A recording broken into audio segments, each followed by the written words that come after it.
Okay, good morning.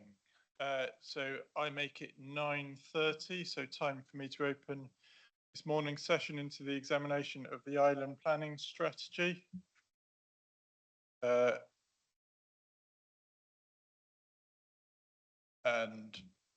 my system just shut down. I found it again.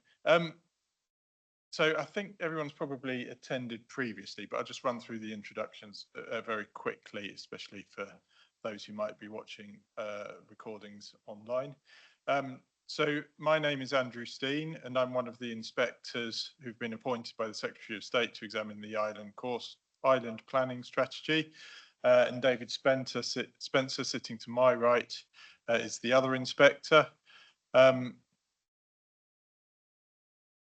Hopefully everyone can hear me all right this morning. Yep, I can see nods. That's a good sign. Just a reminder about mobile phones and email software. If you could at least turn them silent, if not off, that would be helpful. Mr. Brewer, are you going to do the fire safety announcements again this morning? Yeah, thank you, sir. And yeah, no planned fire drill this morning. So if the alarm does go off, please leave through the double doors, down the stairs to the left and into the car park, and we'll take you from there. And please don't use the lifts. Thank you. Another reminder, the examination is supported by Louise St. John Howe, who's sitting in the corner, and she's the program officer. So if you've got any queries about the examination, please do speak to her. Another reminder that the hearing's being held in public, and they are being live streamed and recorded. So this morning's session will be running through a number of things. Policies for the community first, and then we'll have a short break before we come on to transport infrastructure and monitoring. I think the only person here who's due to take part in discussions other than the council is Mr. Berendt from the Home Builders Federation. Just for the recording, do we want to go around and just do a quick introduction? Mr. Bedford. Thank you, sir. My name is Michael Bedford, King's Counsel, and I'm providing legal support and assistance to the council. James Brewer, Planning Policy Manager, Isle of Wight Council. Chris Mills, Principal Planning Officer, Isle of Wight Council. Good morning, sir. Mark Berendt, Home Builders Federation. Thank you.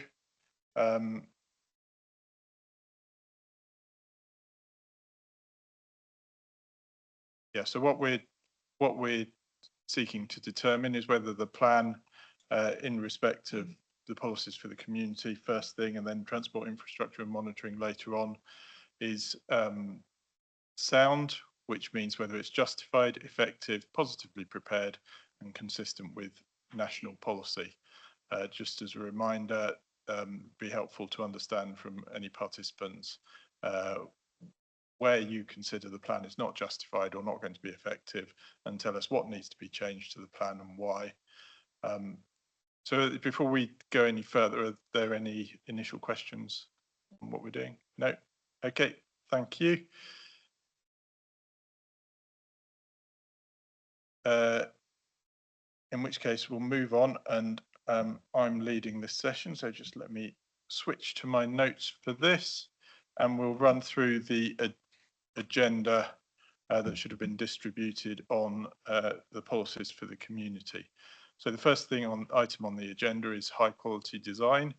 I wasn't going to ask any actual questions because you've answered our question in our MIQs, and I didn't have anything else to go to.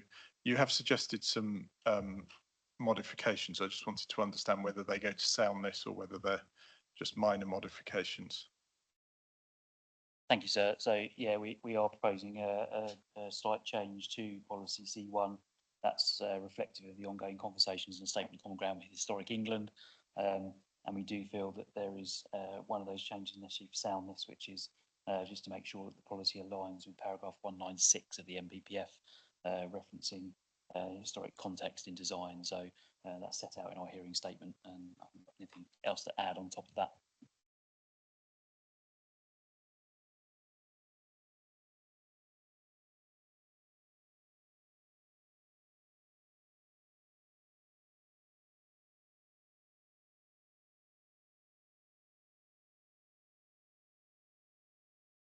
Okay, thank you. Was there anything else on that point before we move on? Okay, in which case we'll move on to health and well-being, which were our questions 5.2 to 3. And in response to those, the council referred to the planning practice guidance and provide a summary of that health impact assessments may be a useful tool to use when considering planning applications where there are expected to be significant impacts on health and well-being of the local population or particular groups within it. Is that reflected in policy C3 that refers to health impact assessments being required proportionate to the scale of development? I'll come back to that point about proportionate to scale in a couple of minutes. Or is it that they should be or also be proportionate to the likely impacts of the development on health? Mr. Pereira. Thank you, sir. And I concur with that second point. When considering those health impacts of proposal, it's what are those impacts from that development, as well as the information provided being proportionate as well. So we feel the policy does align with the planning practice guidance on that. It is an important topic. It's probably even more so when you also think about the demographic of our island as well. Then we need to think very carefully around how that kind of mushrooming demographic is reflected in the design of schemes. So obviously there's some overlap with other policies in the plan, but again, from a health impact perspective, we feel this policy is justified, and again, in some ways will help schemes demonstrate in a proportionate way how those key issues of health and well-being are being covered and considered by the application.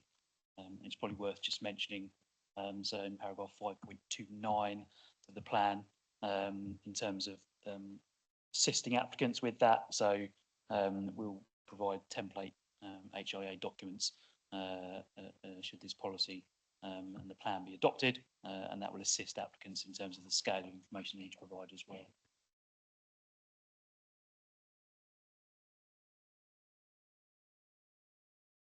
Okay, thank you. I think that the point I was trying to get at is that the PPG talks about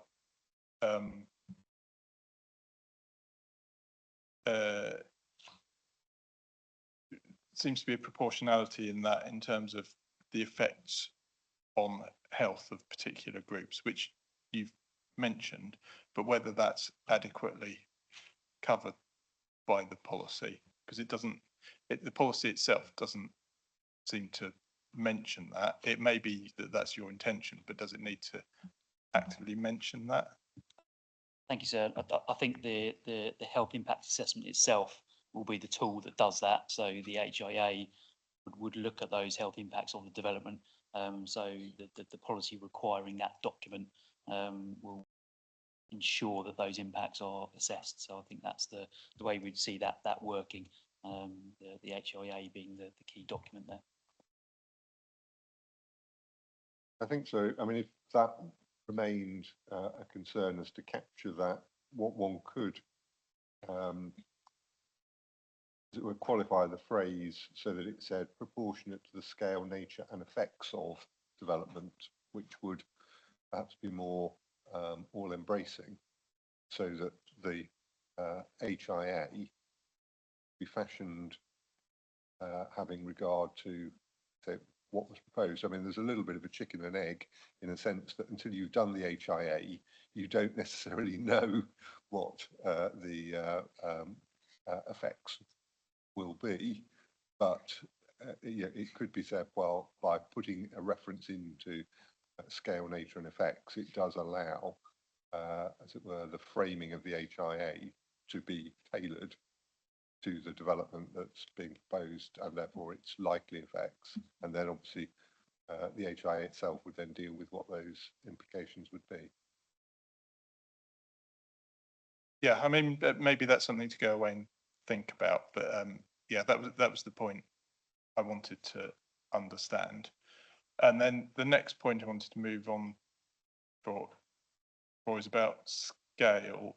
And I picked up on Mr. Berendt's written comments, whether it should be all major developments or just those over a certain size. And I can see he wants to speak, so perhaps I'll bring him in at this point.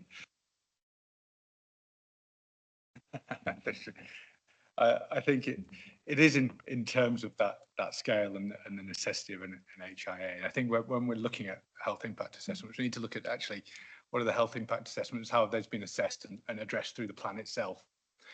And the plan should be setting out a scale of development and location of development and the impacts of development and addressing those at a plan-wide level. So as development comes through, if it meets the policies within that plan, whether it be in terms of accessibility or the Section 106 agreements in terms of what that is needed in terms of health infrastructure, then it is addressing the health impacts of that development on the Isle of Wight. As such, if you've got a site that's allocated in the plan and meets the requirements as set out in that plan, there should be no need to undertake a health impact assessment on that development. It should already be meeting and addressing the health outcomes that are sought to be achieved through the local plan.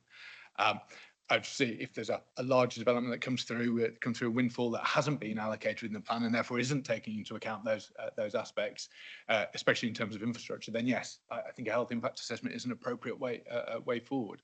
But I think for sites that are allocated and especially for small sites of 10, 11, 12 homes, which would be caught under this, granted, I know the council have set out it'd be proportionate to the scale and of the development and the impacts of that development, I believe. But it's still an unnecessary requirement in our view, sir. So that's our position. But recognise the importance of health impact assessments where development is coming forward outside of that allocation process, but not necessarily within it. The plan should have addressed those issues. Thank you, Mr. Brewer. Do you want to respond to that? Thank you, Sir, and totally understand the point being made. I think the scale one is an interesting one. I think Berendt sets out, I think in reps, the kind of 100 might be the cutoff in terms of that thing. I think one of the issues you have to consider when you're looking at this is perhaps that cumulative impact. So if you've got a number of developments of that 10 and 15 scale in a similar area, then obviously if none of them did this, and I take the point around being policy compliant, you're kind of doing it anyway.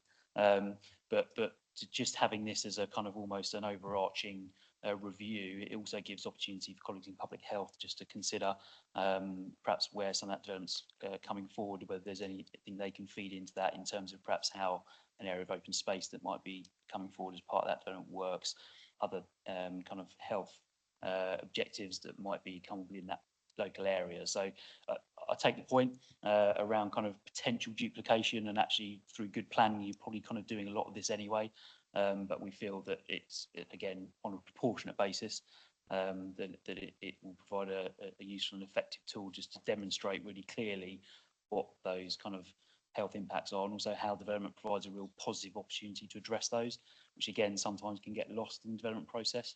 And as Mr. Berendt set out, if you're complying with lots of different policies, open space and a number of the others, actually tying that together in a single relatively light touch document that says, here are the health impacts and here is how this development is addressing them. Again, from when we're thinking around the journey that a development has to go on through the planning process, that can potentially be a positive tool to help residents and the community understand the positive aspect of development. And again, from a planning perspective, we want to try and embrace and kind of champion some of those positives that development can bring. Okay, thank you. One of the things that came out of what Mr. Berendt said is whether health impacts been considered when allocating sites. So will those sites need to go through the health impact assessment process? Yes, they would do, and primarily because obviously we don't necessarily know what those health impacts from that development is. Whilst we've got an indicative yield and a location, obviously the physical layout and design of that scheme and potentially the nature of the type of development coming forward in terms of the uses as well, will determine what those health impacts are. So at plan making stage, it's, you know, spatial strategy will address issues of kind of where stuff's going, but the actual detail and what those impacts are will only be known once the actual development is known on that site.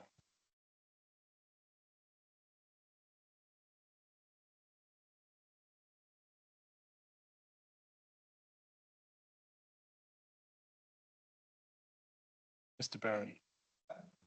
It's just this, I suppose it's layering upon layer on layer of reporting on things that have been addressed through the policy within the plan and that are going to be set out in terms of, yes, has the development applicant met those elements of the plan that are ensuring that it is a healthy development, as it were. So it sounds like the council just wants something to pulling together all the things that it already is asking for within one document. And it's this constant, I suppose in the end, it's another document that then gets put on a shelf that probably never really gets read in terms of that. And I think it's those elements and difficulties of, if you start layering up and with energy assessments, with all this, you know, it's more and more in terms of what's required.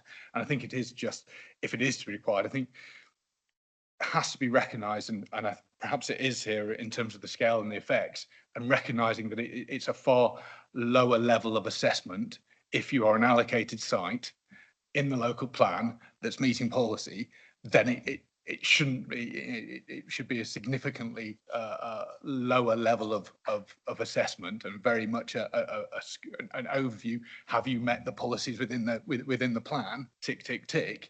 If the local authority wants it, rather than something that's a more detailed assessment, which should be addressed through plan making, not through on applicant by applicant basis.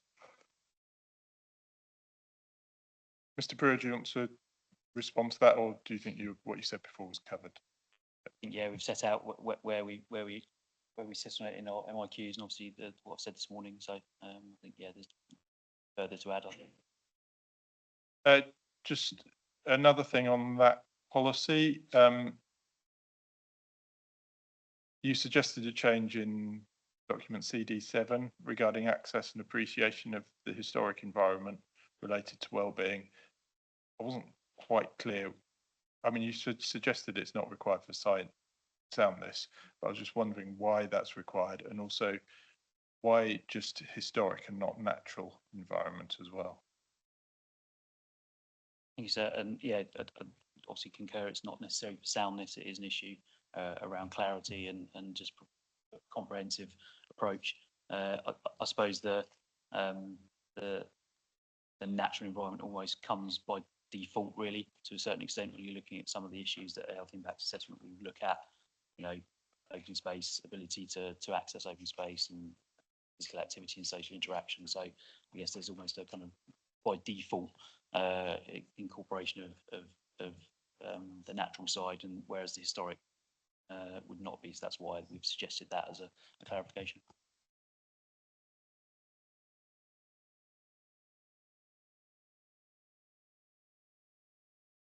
Okay, thank you.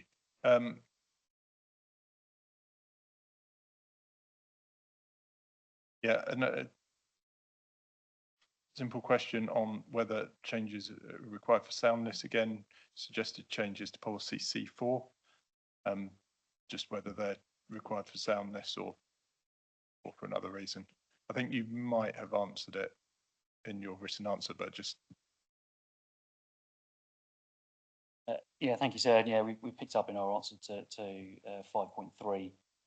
So it's just some suggested changes for kind of factual accuracy and clarity on that, just to reflect the health hub.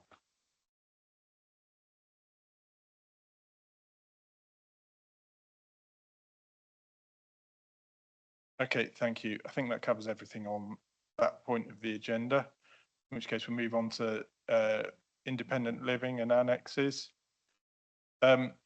We might have covered this reasonably well yesterday, but policy H8 regarding accessible dwellings, it's clear from your answer why you want a proportion of houses compatible with part M42, but why the 20%?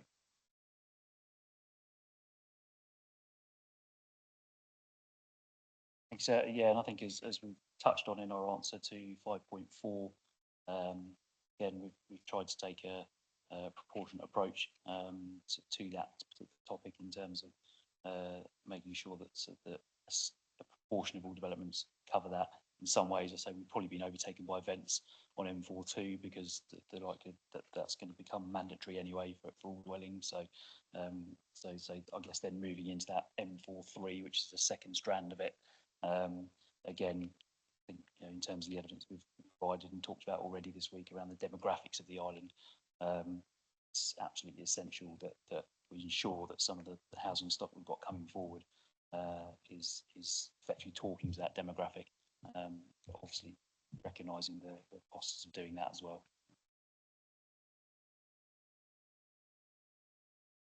Yeah, linked to those costs on viability, you've covered that in the answer to your, it looks like you've covered that in the answer to your question, the last paragraph, but it looks like what you're saying is that you haven't taken it into account. So perhaps you could comment. Yeah, no, absolutely, and I guess I need to admit to a slight miss in the answer on the hearing statement there. So in our answer to 5.4, we say we haven't, but actually when we come on to know that the viability conversations later on today, there is actually a separate allocation for that particular policy requirement in the viability assessments of about £10,000 per unit, but no doubt we'll touch on that a bit later on this morning.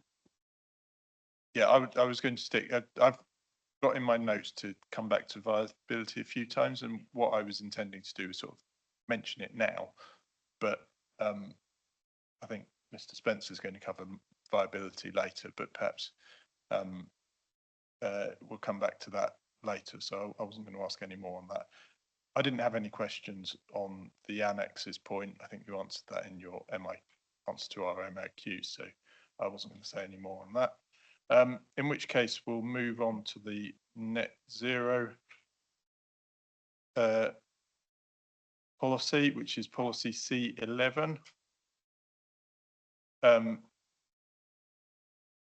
Yeah, you've gone through this in your written reply, but perhaps it would be helpful just to set out a very brief summary of why you think your requirements need to go beyond, appear to go beyond what's required by national policy, in particular the WMS from written ministerial statement, I should say, from December 2023, and whether they're justified and effective. Thank you, sir. And yeah, I guess as a kind of introduction / summary of our position on this, and go back to our opening statement on the first day of the hearing. So obviously we have a climate environment strategy, declared a climate emergency on the island a number of years ago now. And from our perspective, we through the plan making process, we undertook quite an extensive piece of evidence on this particular topic, in part funded by the LGA and done in conjunction with Southern Housing, to look at the impacts and the possibility and also the viability of delivering net zero housing on the island. So I guess our starting point is we feel it is necessary. We fully appreciate the government's, I would say movement might be the wrong word, the government's consideration, probably the previous government's considerations on future home standard and the time that's potentially taking to come through clarity. You know, with a logical hat on, absolutely the building regs would be the right place to deal with this. But the time that's taking to come through the process, we feel justifies a policy approach in the plan, given the climate emergency, given the climate environment strategy, excuse me, and where we're trying to go in terms of net zero development, lowering carbon and energy consumption. So we feel that the kind of principles are there to go into that policy. We then undertook quite an extensive piece of research and evidence paper to look at how that could be delivered. And I think from our perspective, that's really key, because being too prescriptive in how this policy applied would effectively mean it would fail straight away. So that's why we've gone down the route we have of kind of setting thresholds, which again came out of the research that we did, which is document CO15. supporting the plan. So from our perspective, we feel the policy is justified and effective. We totally appreciate, and as picked up in our response, it goes beyond the written ministerial statement on the 23rd of December. But from our perspective, we feel it is justified and effective. And again, we've been working with the sector on seeing how this could work in practice as well. So you've heard it already this week and last week around some of the work Sydenham's are doing around. They've been one of the players who've been looking at this in a lot of detail, using these KPIs over the last kind of 18 months to 2 years to see how and can it be delivered on housing on the island, and their kind of outputs are that it can.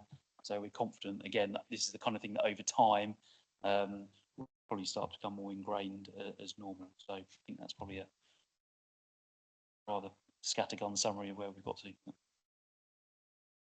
Yeah, so you said you've tried to put flexibility in, and that, I guess, is where you're saying all housing should achieve rather than must achieve or anything like that. Yeah, but the written ministerial statement talks about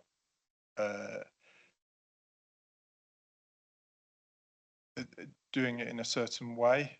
So it says the additional requirement is expressed as a percentage uplift of a dwelling's target emissions rate, TER, calculated using a specified version of the standard assessment procedure, or SAP, which gives a very specific way of doing things, and you've gone down a rather different route. Do you want to say any more in response to that? You did sort of cover that in what you said before, but do you want to say anything in more detail? Yeah, I think that in some ways what we're trying to do by using the thresholds and the KPIs we've got in the policy is to make sure there is as much flexibility, and effectively what we're trying to do here is reduce energy consumption, and that's what these kind of the thresholds in the policy talk to. So it's about making developments as kind of energy kind of clever as possible, really, and reduce that consumption. So that's why we've gone down this particular route. It is always challenging in terms of how you pitch it and how you consider thresholds and what you do, and so we've based these on all that research work that we undertook, which went into quite a lot of detail about how you can do it. And again, just to add on the flexibility point as well, and again, this is something that came out of our conversations with the sector, particularly with Sydenham's and the work they were doing, was that making that there may be occasions when these thresholds averaged out across the development site can be met. You're always going to get certain layouts and certain units on a layout which simply can't get to them because their orientation, whatever. So then you're looking at the average of a development site. So again, that's reflected in the policy in the penultimate paragraph.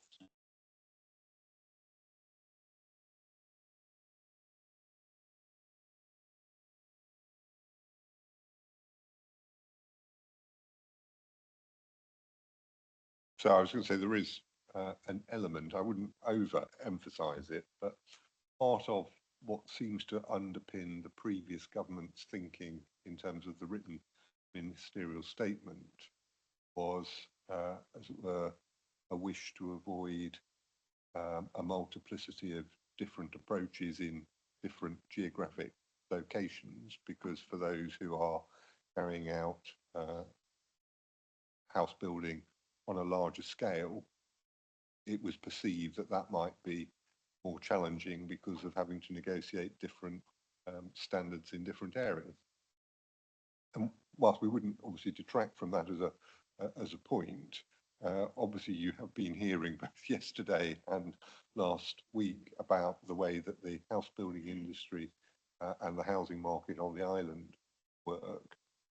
And whilst certainly we don't want to exclude, as it were, the introduction of other developers to the island's housing market, certainly for the most part, the island's housing market comprises people who primarily operate on the island and primarily not people who operate elsewhere. So that, as it were, underpinning of the previous government's concern perhaps has less force in the island context than it might do elsewhere.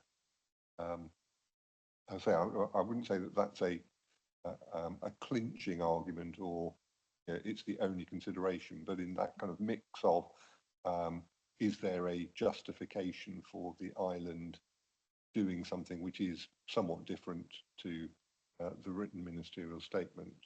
We would think that's part of the evaluation, particularly given, you know, say the localised evidence base we've got, that we think it can work and can work successfully.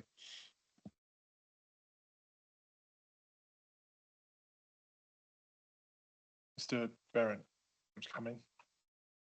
Sir, and I think it's recognising that, first of all, in terms of Mr. Bedford, in terms of the written ministerial statement, obviously it was the previous government, but this government hasn't come in and rescinded that statement, and it's still an applicable statement with regard to the consideration of this policy. And I think it's important to recognise that CO15, which Mr. Brewer referred to, was written and prepared prior to the written ministerial statement being produced, which sets out and very clearly sets out the scope within which local authorities can go beyond building regulations, and that relates back to the Planning and Energy Act of 2008, which allows that to happen. But it is also sets out that there is a framework that the government can set out how that should come forward, and the WMS states how that should come forward, and that is in terms of the approach, the additional requirements expressed as a percentage of uplift of dwellings target emission rates. So that's in terms of the emissions of CO2, and against the standard assessment procedures. Again, the council are moving away from the standard assessment procedure and looking for a requirement of CIBSE 54 or the planning passive house performance package, if I get the acronym correct, on that. Again, moving away from the specific statement within the written ministerial statement as to how council should go beyond, and that is to ensure that anything that is brought forward within local plans that is within the scope of building regulations, so it is consistent with building regulations. What the council are proposing is not consistent with those building regulations, and how those are assessed and how those are monitored and brought forward. So I think that's the fundamental issue here. And that's the message, is that the council can go beyond building regulations. I think that there's acceptance, and there's acceptance in the written ministerial statement that can be the case. It does state that they should be, going beyond should be rejected at examination unless there's a well-reasoned and robust argument to it. So it's not a case of, yes, we just accept that it is. There still needs to be a justification, and that justification is in terms of viability, affordability and deliverability of those. But then it's that element of the energy use indicator, and those which aren't consistent with the written ministerial statement, which says that it should be in terms of the reduction in carbon and the target emission rates. And I think the policy, if it is to go forward, needs to be framed within that element of the WMS.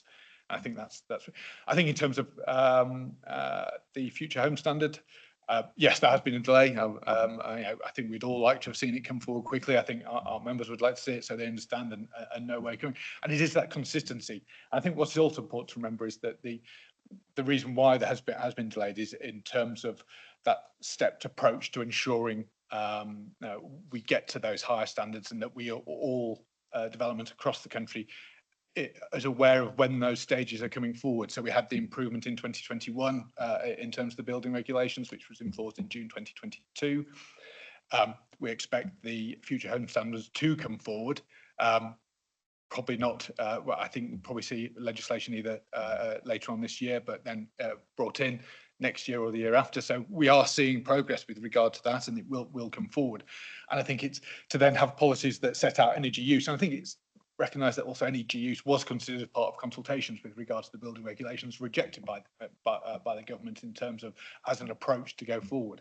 So I think there would have been ample opportunity for the government to say, actually, we think energy use is the way forward in terms of assessing building performance in regard to climate, but that hasn't been taken forward and isn't going to be taken forward as far as we're in terms of that. So again, it's moving further away from what the future standards will be with regard to that.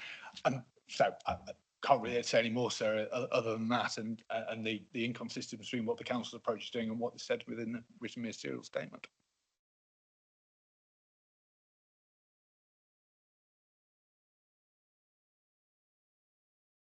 Mr. Brewer, do you want to respond to that? Yeah, just one thing to mention, Mr. Barrett's entirely correct. Obviously, the CO15 document was undertaken before the written ministerial statement, but it did look at the issue of percentage as a way of measuring it.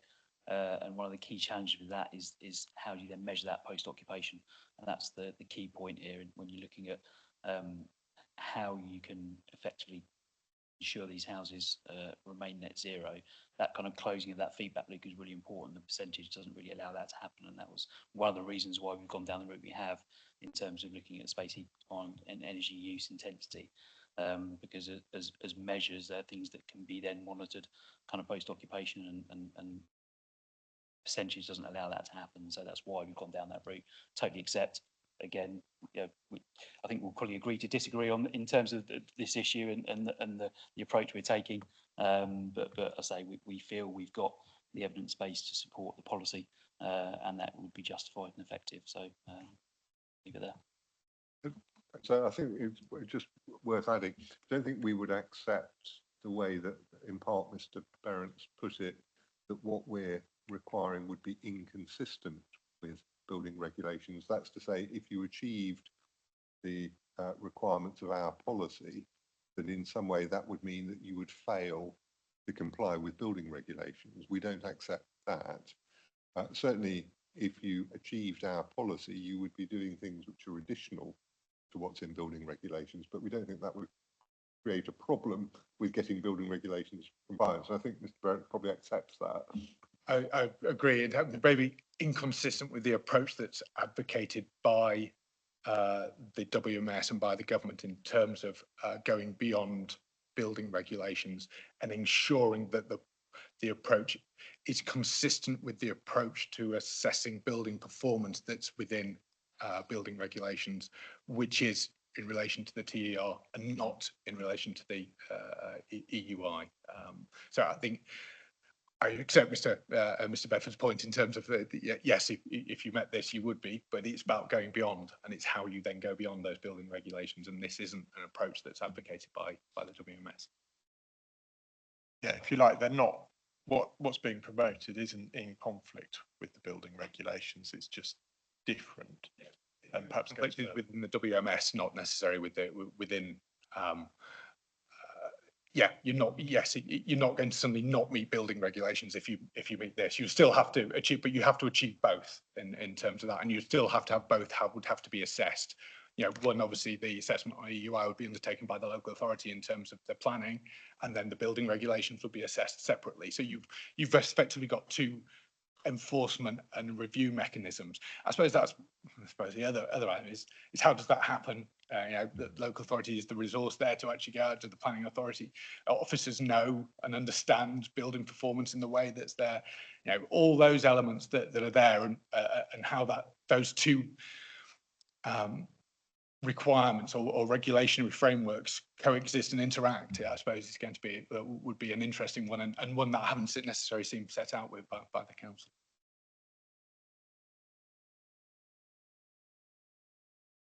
Okay, is there anything you want to say before I move on to? I'm going to stick with this for a little bit longer, but a slightly different point. But is there anything you want to say? No, nothing. Yeah, I think this is another point where I wanted to mention viability and therefore deliverability of development. The answer to the MIQ, I think, looked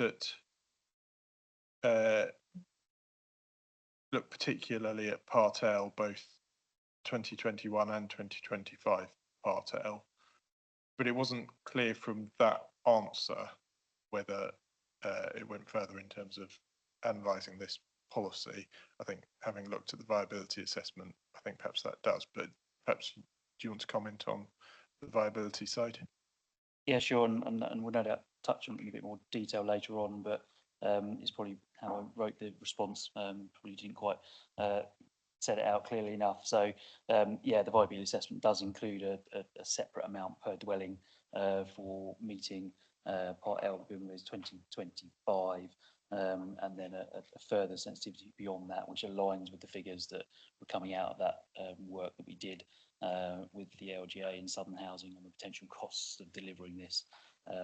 It's a moving feast, as I'm sure everyone will appreciate, in terms of getting to net zero and the cost of doing that, and over time, obviously longer periods of time, some of that cost will become absorbed within kind of, BCIS, as has done with other issues over time, which we'll no doubt touch on later as well. So, but yeah, there are separate allocations in the viability assessment for meeting this policy requirement that fit within the range that are set out in the CO15.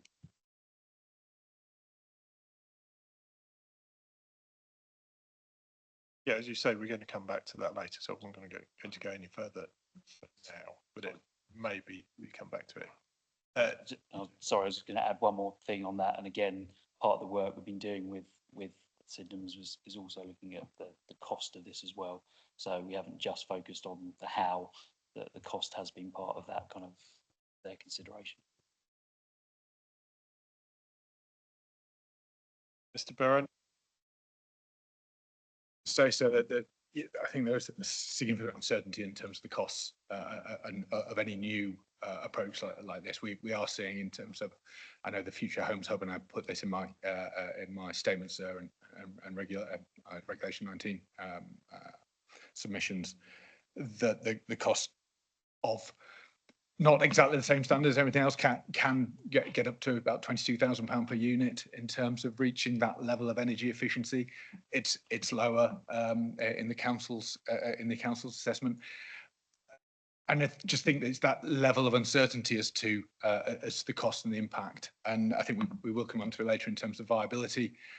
I think we're seeing issues with viability on the island, and clearly placing an additional cost with regard to this higher standard will have an impact. I know the council have said, there's a sensitivity in terms of the 10,000 over within the viability assessment. And it could be higher in terms of what those costs will be, and it will just impact significantly on the viability and the deliverability of development. And considering the council's importance in terms of affordable housing, and in terms of the mix and that affordable housing, the affordability of that housing, that all plays into that wider cumulative impact that we discussed yesterday. So recognise some of the costs put forward by the council, seen them in other studies, but also counter it. Like ever with these costs, there's you'll get two experts in the room, and they'll come up with a different answer. But I think that there has to be a degree of caution with regard to the viability, and not ensuring that we're not underestimating the cost impact of these policies, and ensuring that development can come forward. Mr. Brewer, I mean, we're going to come back to a lot of that. I think will be covered later, but do you want to respond? Yeah, and I don't disagree with what Mr. Barrett's saying, really. And I guess in some ways it kind of crystallises the challenges of plan-wide viability assessments, because there is no doubt that these costs today will be different to what the costs are in 5 years' time, what they are in 10 years' time. So that exercise of trying to pitch is difficult. But in some ways also this conversation really neatly kind of demonstrates the three kind of spokes of sustainable development. We're focusing a lot on the economic and the social, but obviously we do have the environmental part of that as well. And obviously that's a key part of what this policy is trying to look at. And so, our role as plan makers in balancing those three strands of sustainable development, we cannot ignore that environmental part of it, which obviously is one of the core underlying principles of why we've taken this policy forward.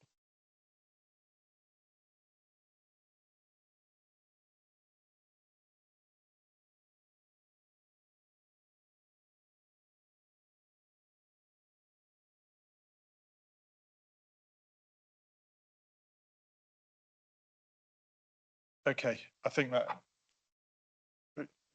we've heard everything we need to on that side of it, and 4CC 11 for now. So just one quick question on Policy C10, you agreed a change with Heritage England and suggested that's required for soundness. Perhaps you could just very quickly set out why. And also just a really small point at the end of the policy, at the suggested change, you refer to heritage significance, but do you mean heritage assets?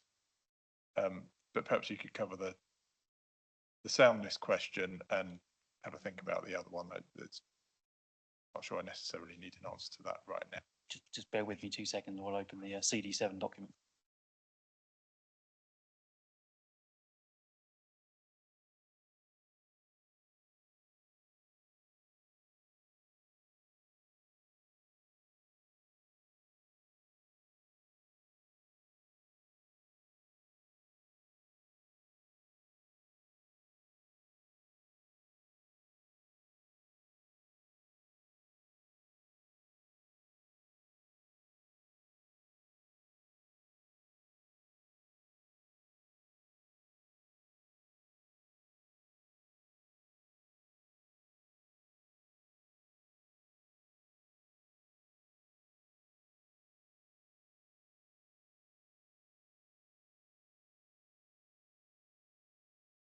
Thank you for the patience, sir.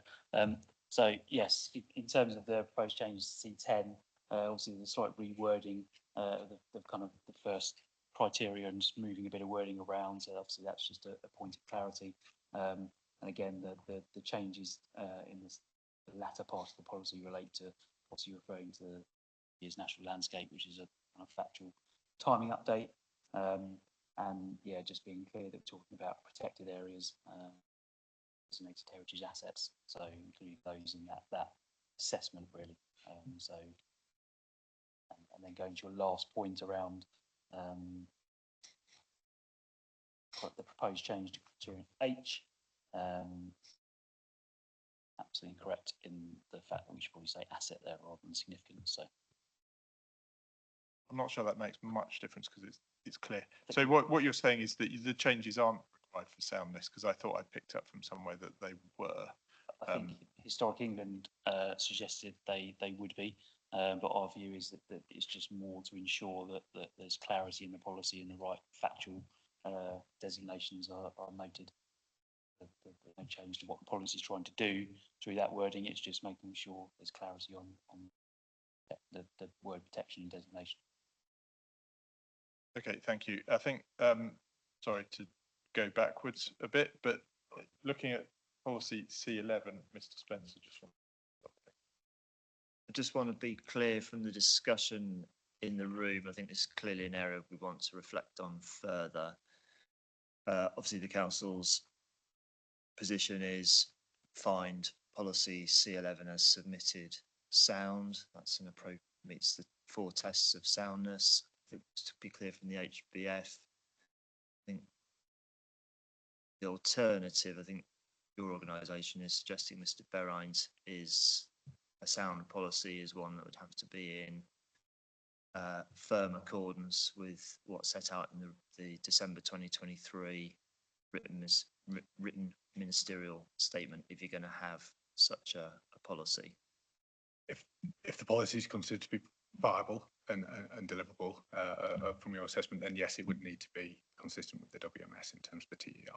Yeah.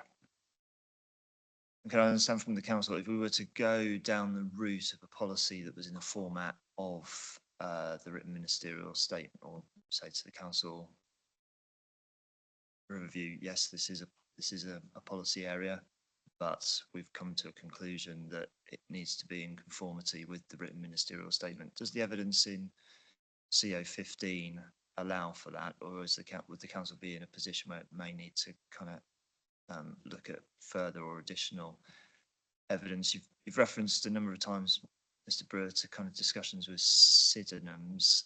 I don't know if that's further evidence we need to have, or if you can help assist me on that point. So on that last point, it was more around the practical implementation of this policy. So, you know, effectively, how will it be received in the marketplace? Can it work? So that's the kind of conversations we've had with them. So that's that issue. In terms of the first issue around If we were asked to consider changing the, I guess, the thresholds and how the policy wording, I think we'll have to take that away and give that some thought. Obviously, that issue is covered in the CO15 in terms of the percentages, so there is commentary on that. Obviously, it came to a different conclusion, so we'd have to just look at that into a bit more detail, I think. Well, and as you say, Mr. Brewer, in previous discussion on this point, I think the council's gone down this particular policy route. I think you said in terms of its, I think from the council's view, a way of ensuring the kind of the implementation of the policy in a way which, particularly sort of post-occupation, kind of ensure the policy's effectiveness. And then there was an exchange about potentially going to end up in a situation where you've kind of got building regs on the one hand, and then the additionality of what's kind of required through this policy.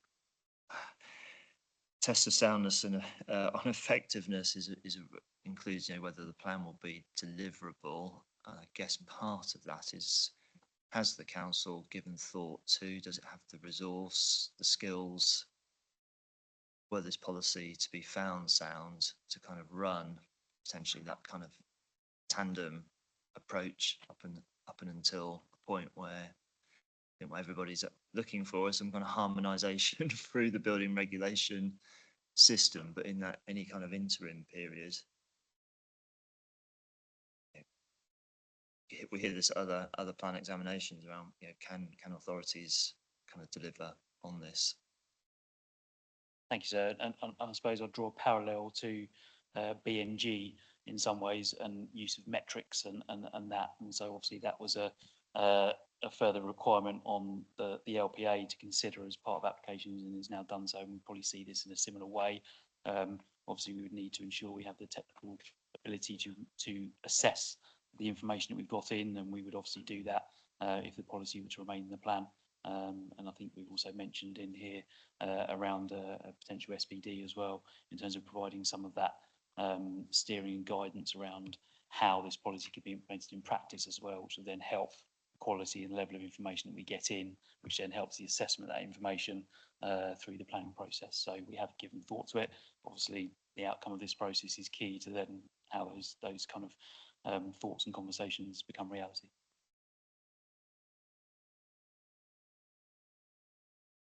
Okay, thank you. I was going to move on next to the next item of the agenda, which is utility infrastructure. Again, your answers to our questions were helpful in seeking to justify the approach you've taken. Yeah, I think the issue with this one, and it comes back to probably viability again, is whether it sets a clear mechanism for collection of contributions toward utility infrastructure, or whether it's on a case-by-case basis, and how that affects viability and deliverability and certainty for developers. Just want to be clear whether and how viability has been taken into account on this again. I think the viability assessment update from 2022 says that new infrastructure would be an abnormal cost that should come off the value of the land. Do you want to say any more on that? I mean, we're going to come back to it later, but do you want to say any more on that now? I guess a couple of just quick points on this one is that, and I think it's reflected in one of the MIQs, that this particular issue around infrastructure, strategic infrastructure, is very difficult to pin down, and so that there is always going to be an element of case by case. I think what we tried to do through our infrastructure delivery plan and the kind of addendums we've done through the plan making process is highlight any kind of, if you particularly like the phrase, but the big ticket kind of strategic infrastructure items when it comes to utilities that are necessary. Southern Water are investing tens and tens of millions of pounds in the infrastructure on the island. Obviously, that's them doing that. That's covered off by them. So I think the way we're trying to address it is making sure that IDP continues to evolve through even post-plan making process. There will always be that case by case basis, and obviously the comment you had around the viability appraisal and some of those utility infrastructure costs will obviously be very site specific. We have no ability to know what they are at this stage, and so that's why we've addressed it as we have done the viability appraisal. But so we'll probably come into that in a bit more detail later on. Yeah, I think that's, I think that's something we'll come back to later on. I didn't have any other questions on that particular item. So then moving on to social and community infrastructure policy CS14.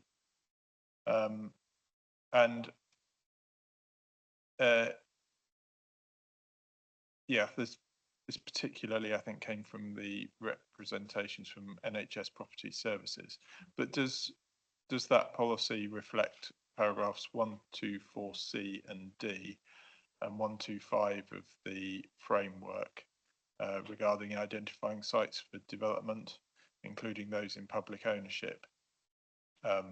Your answer to our MIQ referred to paragraph 103 of the framework, but I think it would be worth addressing 124 and 125 as well. Thank you, sir. And I was at the risk of adding more into the pot. I was also going to mention paragraphs 97 and 127 of the MPPF, because I think in terms of the MIQ and the issue at play here around that kind of potential loss of community facilities, I think it's those paragraphs of the MPPF that provide the clear basis for this policy to be written as it is. 97, looking at planning positively the provision of shared spaces, community facilities, guarding against unnecessary loss of those facilities. So I think from a national planning perspective, we have clear support for the wording of that policy through paragraph 97. And then 127 looks at those kind of, I guess, the situations where we're potentially looking at alternative uses of land and making sure that we've got effective use of that. So I think we'd probably steer towards 97 or 127 as the justification for the policy approach we're taking here.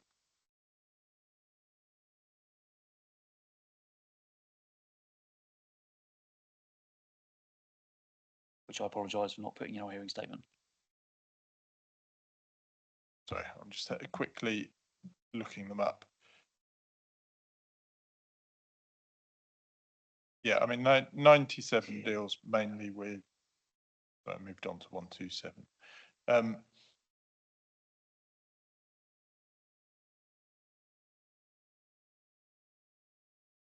Mainly with the provision of social, recreation and cultural facilities. And then 127 you referred to as well.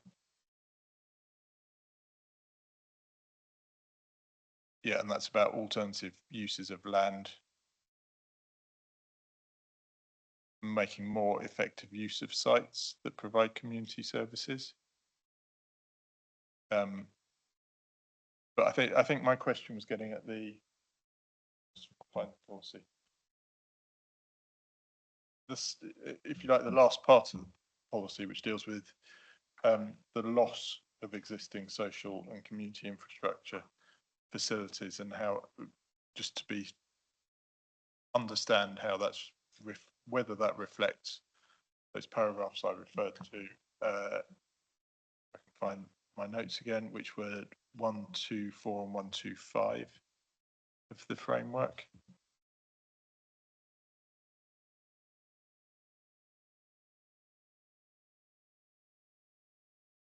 Thank you, sir. So I'm putting those up as you were. I think I'd do towards bullet C of paragraph 97, which mentions that guarding against the unnecessary loss of those facilities. So obviously that provides that starting point effectively, that part of the policy. So in our policy, criterions F and G.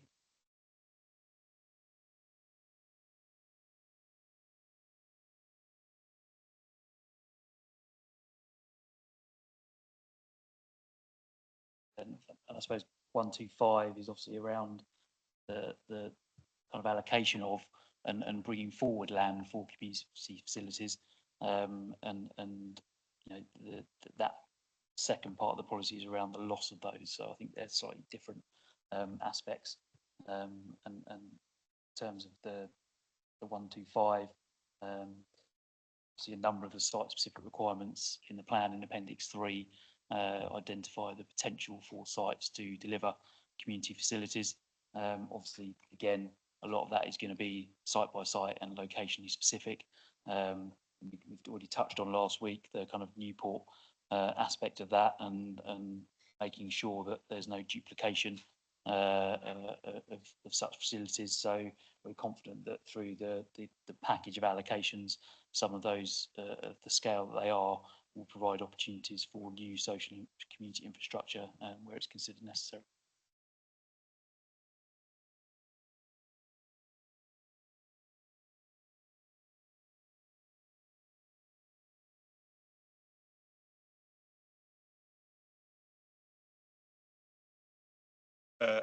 Okay, thank you. Let me just check whether I had any more on that. Yeah, I think that the concern was also about how it would be applied in practice, whether a provider such as the NHS just saying that it's no longer required is sufficient evidence.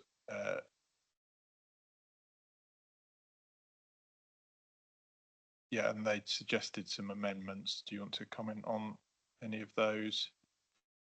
Thank you, sir. Yeah, I'm looking at the NHS's statement. I think they've suggested some kind of almost additional wording that if it's a healthcare facility, it's being deemed surplus, they don't need to kind of consider F and G. I think we take an alternative view, is that even if it's declared surplus for healthcare facilities, there may be other community facilities that could that space, building or whatever it is, it could be utilised for. So I think we'd still want that kind of almost sense check before that site potentially went to another use. You know, taking the NHS as an example, there may be buildings within the hospital site just across up the road from us that may be surplus to healthcare requirements, but could form a really important either secondary healthcare or other community use, and being located in a facility that people are accessing healthcare facilities as well, obviously has sustainability benefits. So I think we'd want to, we totally acknowledge the NHS's point, we'd want to leave that in there as a sense check, if you like.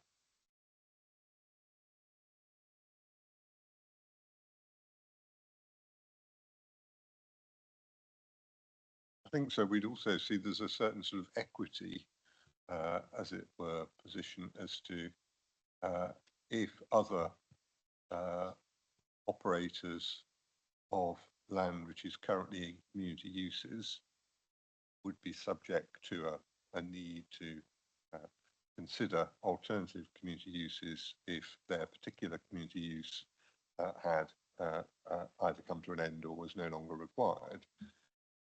We're not entirely sure that there is a logic to saying, oh, well, the NHS as a landowner should be given a different, as it were, regime just because it's the NHS. I mean, clearly, if you've got a healthcare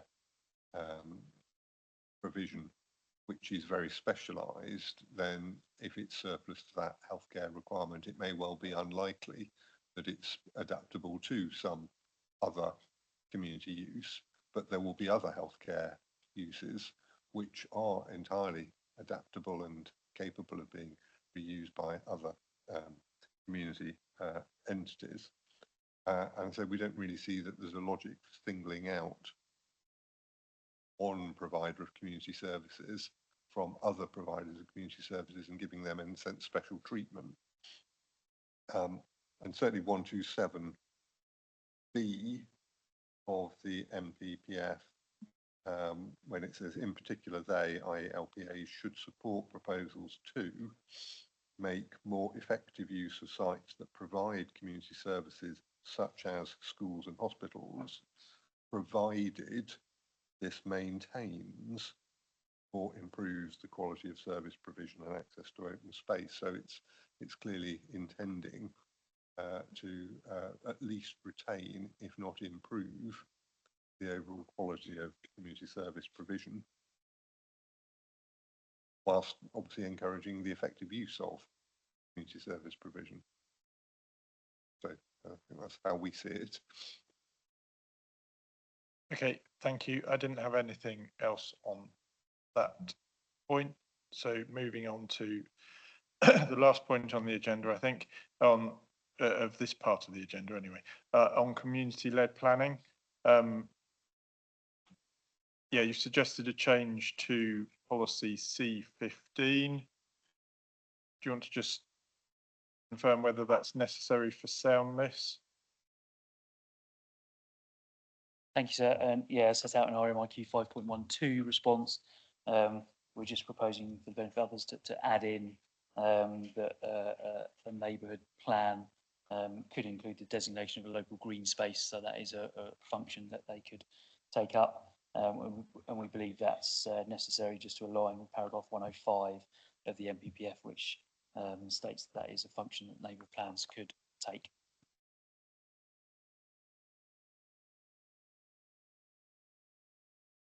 So that goes to compliance with national policy. So therefore, Correct. Yes. Yeah.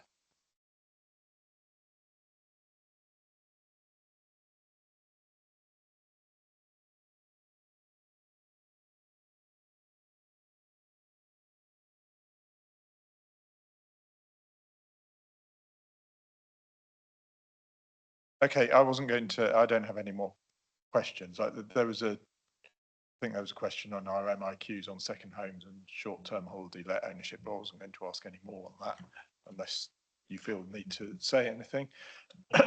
Other than say for the benefit of others, but again, that's touched on it last week a little bit in terms of that issue. And I say it's not an island-wide issue, which is why we've almost directed it to the neighbourhood planning process. If those designated neighbourhood areas or neighbourhood plans consider an issue they wish to address, and obviously that will be a decision for them through their own. Yep, I think that was clear from your MIQs, which is why I wasn't going to ask about it.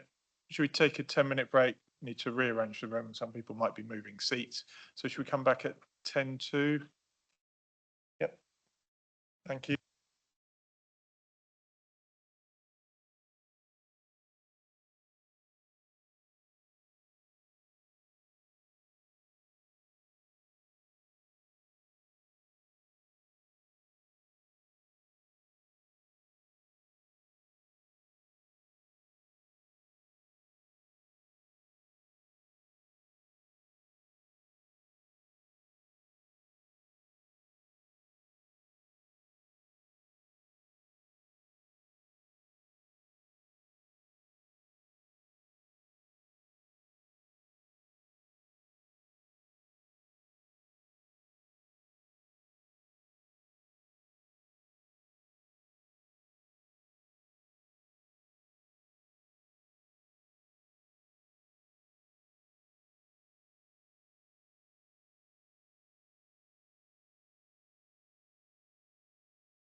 Okay, we're moving on now to matter 9. And the first part of that is about transport. I just need to open something up. I think broadly, you've answered our questions. So I don't think I've got too much to go through.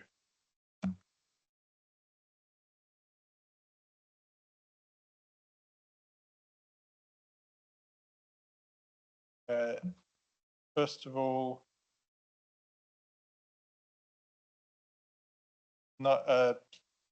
there's a change to paragraph 9.34, I think, that updates the position on extending the railway to the present position, which that's changed since the consultation on the island plan.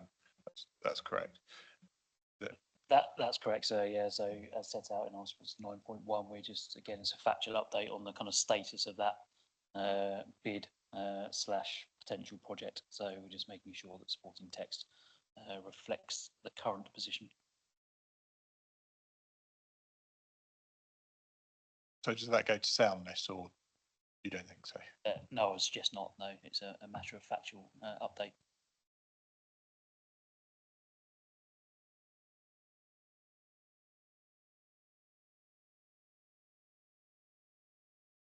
Yeah, there's a something to do with update on cycling and walking plans provided along with a confirmation of an intention to use SPD. I've got a note that there might be an update on that.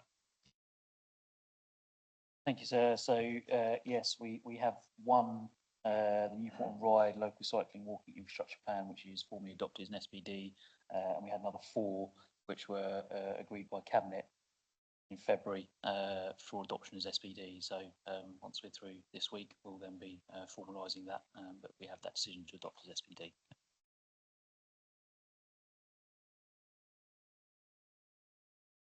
Were you intending to update us with that just as background information? Yes, absolutely, sir. So once they're kind of up on the website as SPD documents, we'll obviously forward those on to you, although albeit they're the same documents that are in the evidence base.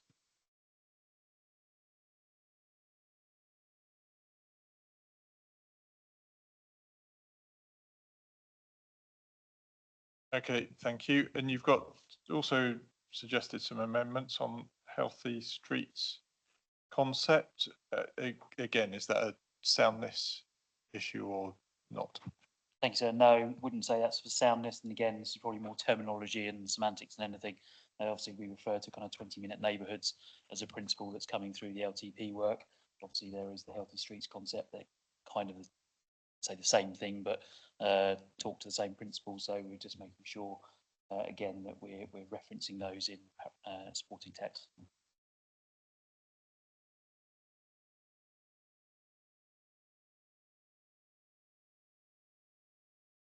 Yeah, related to that, in policy G2 or the sporting text, should there be a reference to 20-minute neighbourhoods at that point?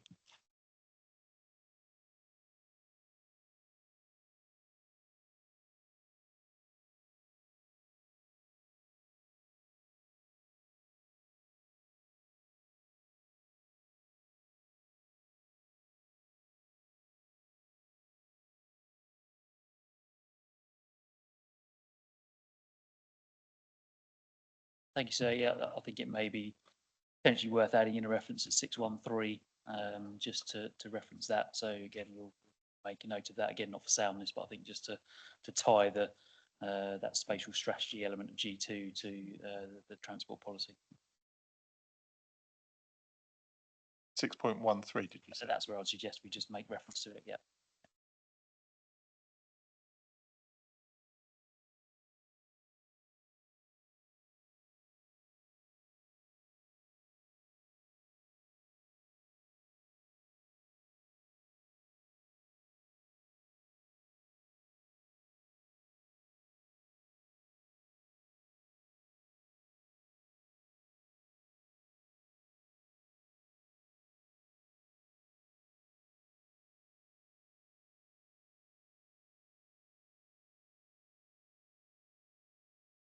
There was a comment from someone about ferry connections being expensive and unreliable. So I was going to ask, is there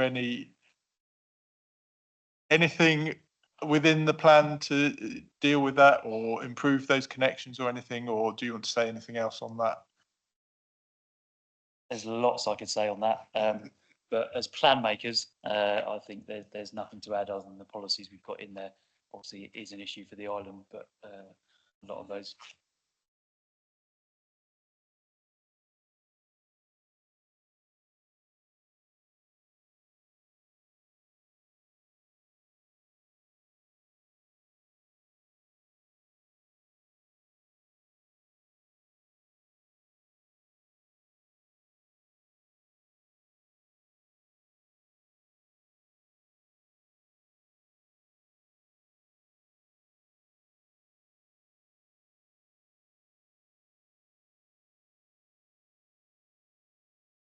Thank you. And hopefully, just to put your mind at rest, Ms. Baker, I think in one of our hearing statements, we include a link to the bus timetable.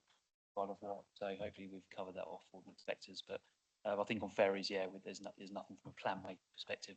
We'd add, obviously, we have a policy there around supporting those connections, which of course we would do, but that's not an area we'll go into.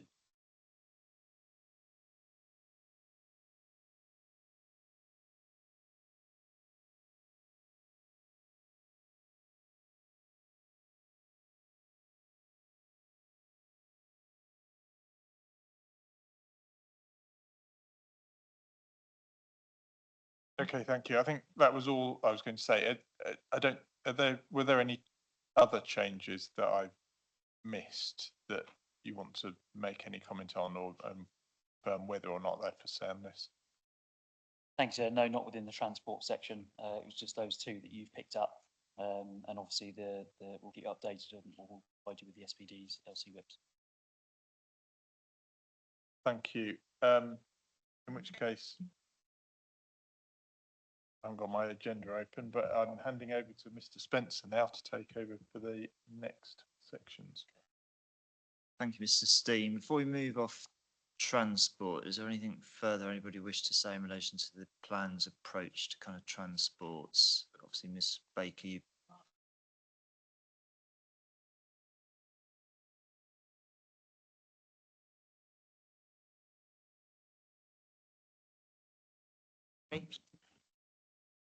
on allocating land served by sustainable transport. As a pedestrian, I visited the existing business opposite IPS employment site EA6. Crossing the road from a number 8 bus stop, which was necessary, was a very frightening experience, as was walking along the public footpath, which boasts newly installed barbed wire on one side, that is on the side of site EA6, and surprisingly hacked down hedgerow, as that hedgerow has been mentioned for ecological assessment in an appeal after refusal. I can only ask whether a democratic decision by the council's planning committee, which focused on transport dangers, has been undermined. Thank you, Ms. Baker. Before I invite or give the council an opportunity to come in on that, obviously we discussed site EA 6 last week, and in relation to matters that were raised, including by yourself, we've had the opportunity to go back and kind of look at some of those matters, including position of current bus stops, footways. So as part of the plan making process, I want to kind of reassure you, we are looking, or we've looked at that, and we'll come to a view on those sort of issues. I don't know, Mr. Brewer, is there anything further you wish to add from the council's perspective? Thank you, sir. No, again, just to give you the comfort, obviously, that has been through the decision-making process, as you quite rightly referenced, and there was a refusal. One of those refusal grounds was around sustainable transport. So obviously that there'll either be the appeal route, which I think they have, or any future applications, and both of those processes also consider that issue. So I think from a comprehensive perspective through decision making and plan making, that issue will be covered off. And I understand, I recall you saying that last week as well, Ms Baker. So you're very consistent in your outlook on that and your recommendation, what you're recommending to us. Yeah. Thank you. I'm now going to move away from transport if there's nothing else. So we're going to get into the rest of matter 9. I tend to deal with infrastructure reasonably quickly, and then I think most people are probably here for viability discussion consideration. So that'll probably be the main sort of focus of this discussion. And we've got approximately about 2 hours in this room, and then I think we will need to, if we haven't concluded the discussion by then, we're going to have to draw a line because we're moving to another venue this afternoon, so we need to allow time for that. Thank you. So just under, we start with matter 9, issue 2, and just general infrastructure delivery, kind of bit of an overlap with what Mr. Steen took us through the first part of this morning. But just generally from the council's position, I think you deal with this in response to our MIQ 9.9, the robustness of the infrastructure delivery plan. Appreciate that's an iterative kind of process that you've kind of revisited during plan making, but obviously it's important to understand what's kind of needed to support the plan's proposals and ensure that we have sustainable growth. So does the latest delivery plan and the accompanying delivery schedule, Mr. Brewer or colleagues, provide a sound assessment of what is needed specifically for the plan's proposals? I understand there may be a raft of other infrastructure requirements for the island, but we need to focus on what's needed to support the plan's growth. Thank you, sir. And I think in summary, the answer is yes. And I think the reason for that is that, yes, the kind of IDP work has been iterative. It obviously, a lot of it leans on, certainly from a utility perspective, different processes within those organisations around their own infrastructure planning. But what we have done consistently through the kind of 5 to 6 years of the plan making process is ensure that all of the plan growth within the IPS and the different iterations of it has fed into those conversations with the likes of Southern Water, Southern Electric, over their own infrastructure planning. So they've had all of our proposed allocations, they've had the potential yields, they've had all that information to feed their own infrastructure management plans, if you like. So I think that's a really key point to make. We haven't been working in silos. They've been fully aware of all the plan growth that's potentially coming through the plan period. So it is an iterative process. Things change. Again, decisions within those organisations change over where to direct investment as well. So certainly our approach to infrastructure is to continue that evolving and iterative process and structure. And there is a point here around scale of growth as well. And I guess it's a difference to perhaps other local plan examinations and when you're thinking about this topic in some of the big ticket bits of infrastructure, certainly from a transport perspective, that you potentially might have quite a lot of kind of airtime for. Obviously, as we've discussed, we do have a package of allocations. A couple of them are on, say, the large size, although mainland they might say they're not massively large, but I think you know where I'm going. So again, that almost kind of feeds some of the work that's in that infrastructure delivery plan and that. So we're comfortable that we're doing everything we can to ensure that the plan growth feeds into all the other infrastructure management plans. Obviously, there will always be site specifics, which we can't address at plan making stage. And I'll come on to some of the kind of number crunching around that in the next item on the agenda. But from a kind of plan making strategic perspective, we're comfortable that we've covered everything that we can do within the stage we're at. Thank you for that. And I think in our MIQ 9.9, we've obviously noted in policy INF1, INF1, again, one of the sort of the trio of kind of upfront kind of strategic, more spatial strategic policies.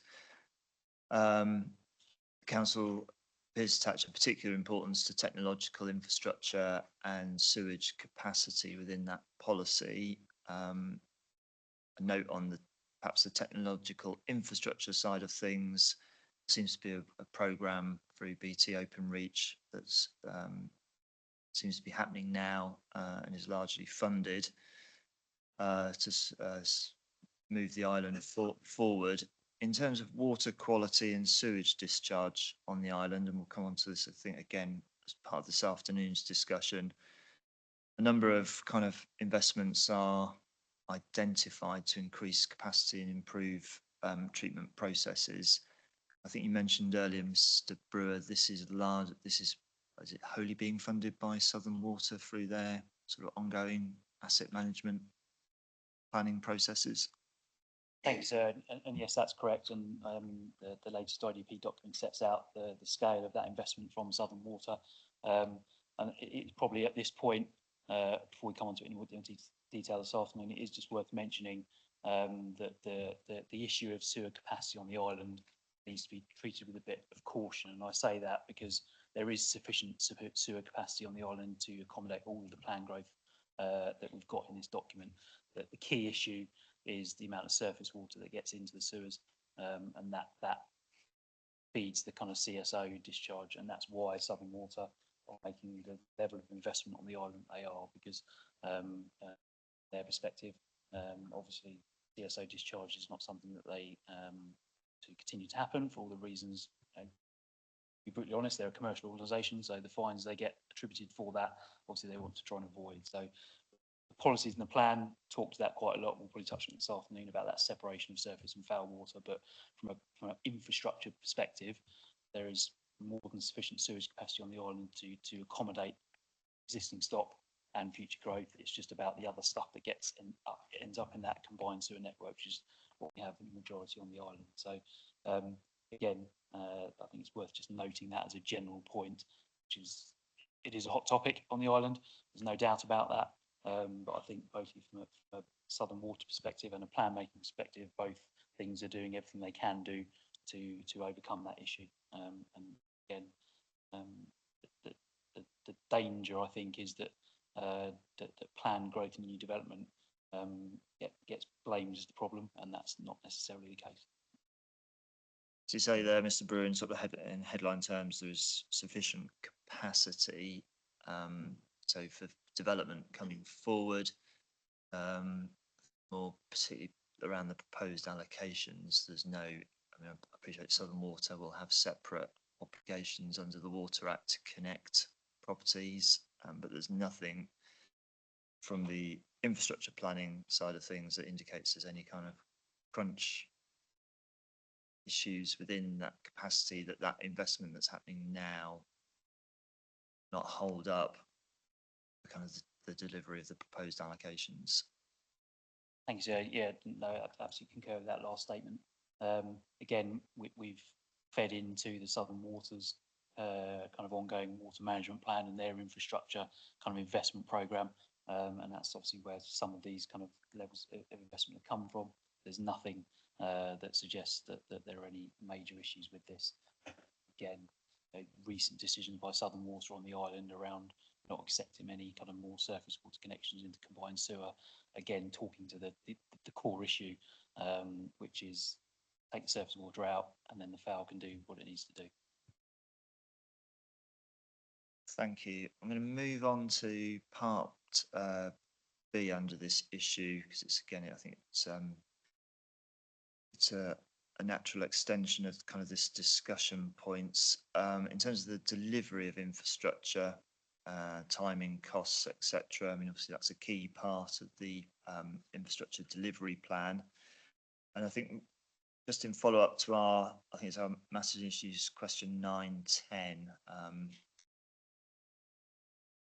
This is not an uncommon occurrence, but sometimes costs just simply aren't known at a particular point in time. An issue might be identified, but full cost remains to be determined. Is that something that should be we should be concerned about in terms of the scale of some of the unknowns at this particular stage, or are they around some of the sort of the less critical infrastructure, if I can put it in those terms. Thank you, sir. And I think as we set out in our response to 910, we don't think there's any significant issues. Obviously, absolutely, there are unknown costs.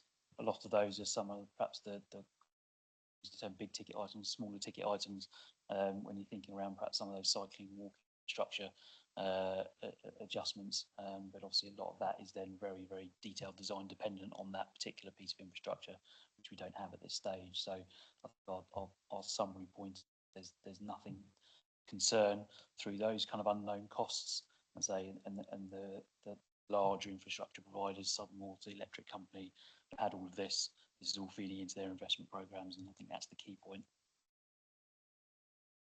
I mean, obviously, when we've been looking at the housing delivery around this plan, and looking at particularly the way the trajectory at the moment is kind of presented with kind of significant uplift in delivery over the next, so particularly 5-6 years, obviously a proportion of that already has planning consents.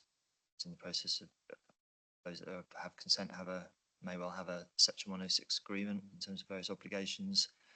Others are coming through the system with ongoing discussions around what will be in those Section 106 agreements, presumably including around the issue of developer contributions. In terms of other sites that are likely to kind of deliver or are anticipated to kind of assist with delivery in the short to medium term, I think we asked this at our MIQ, I think it's our 9/11, around whether there are any kind of critical infrastructure interdependencies could potentially create a risk for that delivery, or whether the infrastructure delivery works. Actually said no, there will be sufficient capacity either through current ongoing kind of investments, or we know about it, and that's something that can be kind of included within a Section 106 agreement for those particular sites. I think probably the one I have most in mind, given its overall scale, to the delivery, and Mr. Farrell's looking intently at his laptop, but it is the Penny Feathers site. You know, that's, you know, clearly a significant site for the island.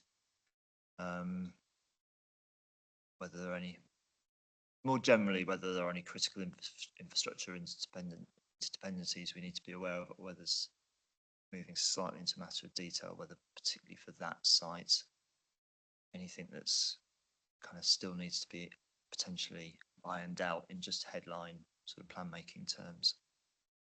I think we would suggest not, and we think and I guess in some ways the history of that site has assisted. Obviously, we've already been on a journey through the planning process for that site and some of the infrastructure requirements that will be necessary.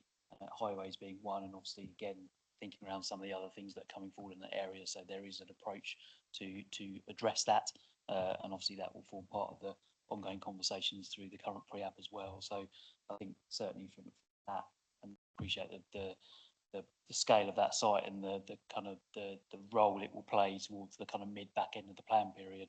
But there's nothing in front of the LBA that suggests that there's anything that cannot be addressed or resolved through the mechanisms that you set out, and also take into account other development coming forward in facilities.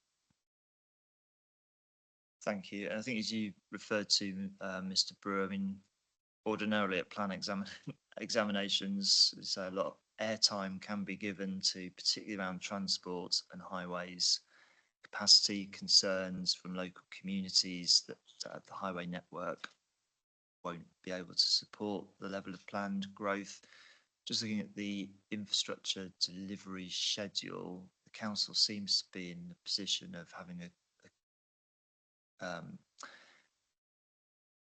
benefiting, if I can put it in that terms, from grants from MHCLG for particular highway improvement schemes within the island. Quite seems a reasonably significant sum of money that has been given. Assuming that's to address a number of existing issues on the island, but can it also be considered to kind of create some potential capacity to support what the island's doing in terms of growth growth proposals, and I think particularly in Newport, where the council's got a number of the two key priority sites. Appreciate that's later in the plan period. That seems to be where some of the money that you've got from MHCLG will be directed. Thank you, sir. Yeah, you're absolutely right. Obviously, we touched on this last week on Thursday, I think, when we spoke about the sites, particularly at kind of Camp Hill and New Harbour, particularly Camp Hill. So, in our MIQs, in response to that there was a significant funded scheme at St Mary's Junction improvements. Part of that was to almost look ahead as well and provide some additional capacity for potential growth coming forward in that area. So, yes, is a short answer. And I think that's a key stage. And I suppose the other point to make is, again, it comes back to my point around scale and perhaps the sites coming forward. Obviously, when we traditionally talking about those strategic infrastructure, new highways, new distributor roads, they're often associated with the bigger strategic sites, 1,500, 2,500 unit schemes. So we don't have any of those. So it is use of the existing network. But I'm sure, whilst it's anecdotal, and having lived near London for a while, if you go out on the island after 6 o'clock, it's very, very quiet on the roads. And I think that plays an important part in terms of that consideration of the existing highway network being able to accommodate growth. There'll obviously always be the need for sites to ensure they have an appropriate impact and mitigate it where necessary. But from our perspective, there's nothing significant that is of concern on that issue.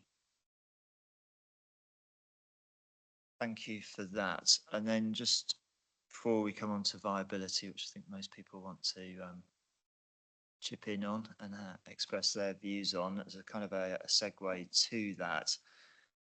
Whilst we're looking at sort of reasonably high level around infrastructure planning, in terms of ensuring there's kind of general capacity, and describe it as kind of no fundamental showstoppers in terms of there will be electricity, there will be water, there will be sewage capacity, etc., to support what the plan's putting forward. Nonetheless, it's coming to part C under this issue too. Plan does present a policy G3. My agenda again reflects I'm obsessed with putting an additional S into this this part of the plan. Probably getting confused with some of the document references that are RGS. That's my excuse. So under policy G3, clearly development in addition to what's going on through other investment streams will be expected to make contributions where they meet the necessary tests in the SIL regulations. Policy sets out an approach to that in terms of what the council will be seeking for in kind of broad headline terms. I don't think the criteria, Mr. Brewer, in terms of the policy, is set out in any kind of priority order. It's a straightforward kind of list of the general categories of developer contributions. We set out in our MIQ 912, obviously there are existing supplementary planning documents that I think the council will intend to see kind of sit alongside this policy, whether they need to kind of be updated or looked at again in light of the island planning strategy. But there are a number of specific thresholds where developer contributions are sought, and I guess our attention immediately goes to seeking education contributions on sites of 10 or more dwellings, and then healthcare on sites of 20 or more dwellings, and whether those kind of thresholds are justified in terms of the evidence. Thank you, sir. And yeah, as I say, we set out in quite detail in our response to 9112. We've touched on where those thresholds came from, and certainly from an education perspective, we set that out in our kind of fourth paragraph. And again, that was through conversations with the time with Children's Services and Hampshire County Council. Schools is a very hot topic on the island at the moment, but from our perspective, that contributions process has worked and has kind of run for a number of years now. So we believe it's a justified and effective approach to take forward. The health contributions is relatively newer. So this is something that came out of, again, partnership working done with the Hampshire and Isle of Wight Integrated Care Board. And the kind of threshold of 20 was set in consultation with them. We set out our MIQs and again reflects approaches they've taken in other areas and similar SPDs, as we referenced there around Devon, Somerset and other parts of Hampshire as well. And again, whilst that's relatively new, we have seen that work through recent applications that have come through the system, where the ICB are making that kind of call on those applications of 20 or more. Some are required to make a contribution, some are not. And I think that's, we'll continue to monitor that. But I think we certainly feel from a detailed perspective, it's right to roll forward those SPDs. It's right to reference them in the policy. But again, we can continue to monitor the effectiveness of those over time. Just lingering a little bit further on the education side of things, the evidence for that threshold appears to be of some age, going back to 2014. And I guess it kind of just sparks curiosity as to whether that remains a valid kind of threshold to put within plan policy. That 10 dwellings.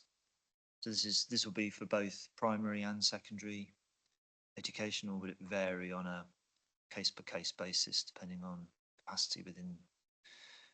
I get things used to be a lot more simple when school catchments and local authorities were very much kind of directly responsible for education provision. Obviously, there's more fluidity and choice within education, but again, I think just understanding from the council's perspective whether that is just a justified threshold, that 10 dwellings, given the passage of time.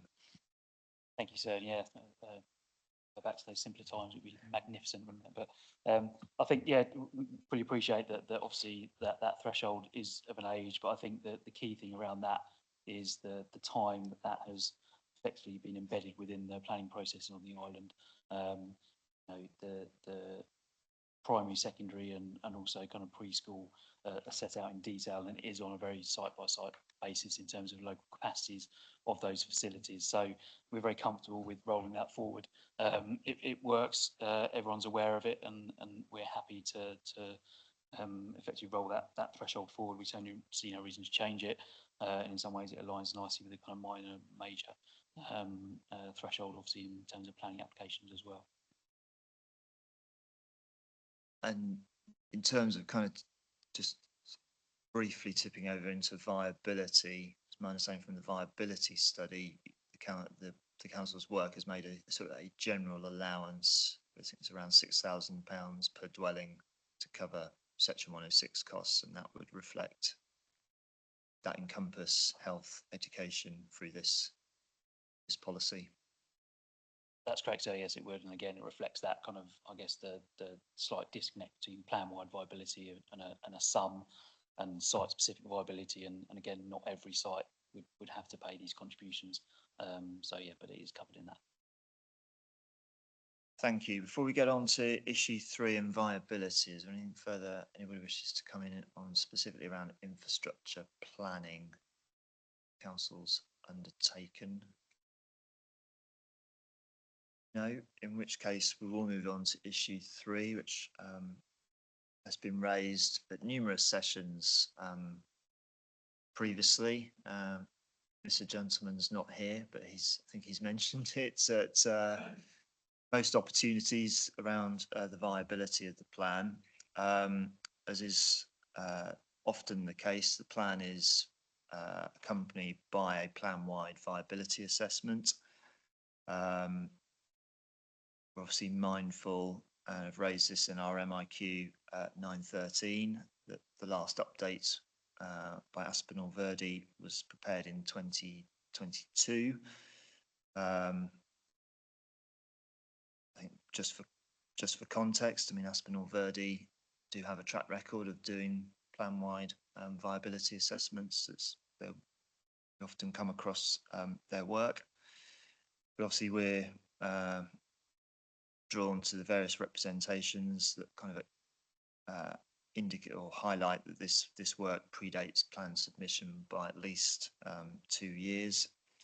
So our question in MIQ 913 is whether this evidence makes reasonable assumptions on viability, having regard to the likely cumulative cost implications arising from the policy requirements in the plan. And I think the council's kind of set out and summarised those in response to MIQ 913. But I think probably invite the council to just kind of take us through some of those headlines, and then the general point about the passage of time. We'll have heard from previous submissions, and I'm sure people are going to make similar points this morning. You know, that's a reasonable period of time now. Things potentially have changed. Whether there's sufficient flexibility or headroom when we go back to the 2022 work to kind of give us assurance that it remains kind of a justified kind of piece of technical work. Thank you, sir. And yeah, I guess I might start with the last point and then kind of move backwards really. Well, I don't know. We'll see how I go.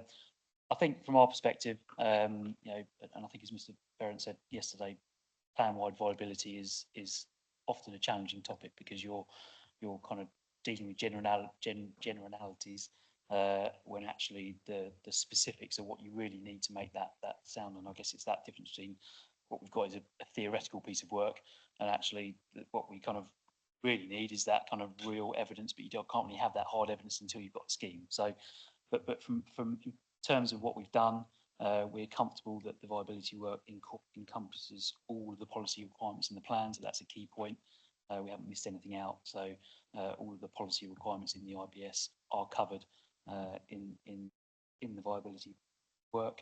I'm sure we'll come on to the figures that we've attributed to some of those, and the disagreement there will no doubt be in the room over some of those figures, which is entirely to be expected. But I think it is that first point is really key, that the plan-wide viability work does include all of the policy requirements in the plan.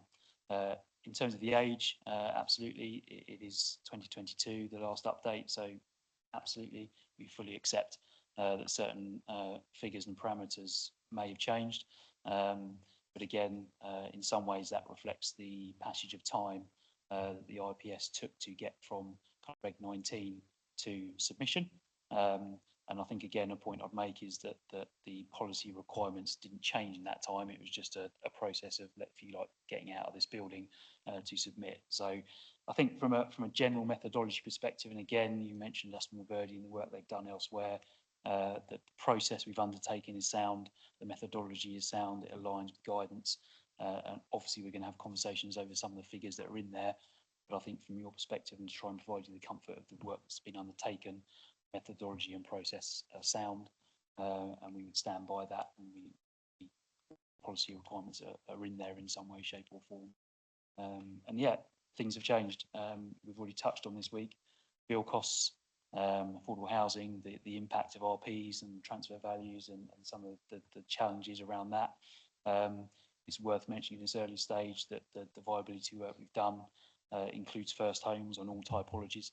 So that's modelled into all of the viability work, and obviously we're now not requiring that to align with kind of where the government's going. So again, we'll probably hear a lot of the negative impact of some of the figures we've got in there, but we do also need to be mindful of some of the positive impacts that the passage of time has generated as well. So I think I'll leave it there, and no doubt others are itching to come in, and we'll have the further questioning. Thank you for that. Before bringing in others, I mean, just on, as you say, Mr. Brewer, some of the policy kind of requirements may not have changed. And I think partly on that basis, you say you're inviting us to kind of still hold with the evidence in the 2022 viability appraisal, but some other things potentially that typically things like build costs can have a significant impact on overall viability.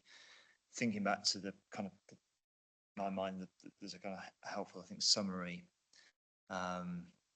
table within the viability appraisal on a for people like me, a handy traffic light system. Again, so just the general broad typologies. Appreciate, it's not the role of viability assessment to drill down into kind of each and every site, but a number of those typologies, some are clearly going to be challenging in viability terms. Notable number are marginal. So you're going back to 2022, a traffic light based system with some warnings, and notwithstanding the kind of council's view on the completeness of what's gone into the viability appraisal, was there any thought given to in the intervening two years or two and a bit years to kind of just do might not have been a full rerun of the viability assessment, but just, I don't know, an addendum or sensitivity check, given I think one of the issues we probably have in mind is just looking at the value areas on the island that are broadly high and low, if I can put it in those terms. The spatial strategy for in policy G2, most of the growth and development over the plan period in an island context is largely going into the lower or the low value parts of the island. So again, that's a further kind of factor I think we need to take into consideration. But I guess in that very long-winded way of covering the issue, the nub of it was thought given to just doing a relatively straightforward sense check over the last sort of 2 years on viability. Thank you, sir. And yeah, it's an entirely fair point, and I think in some ways the challenge you have with that is when you do it, and also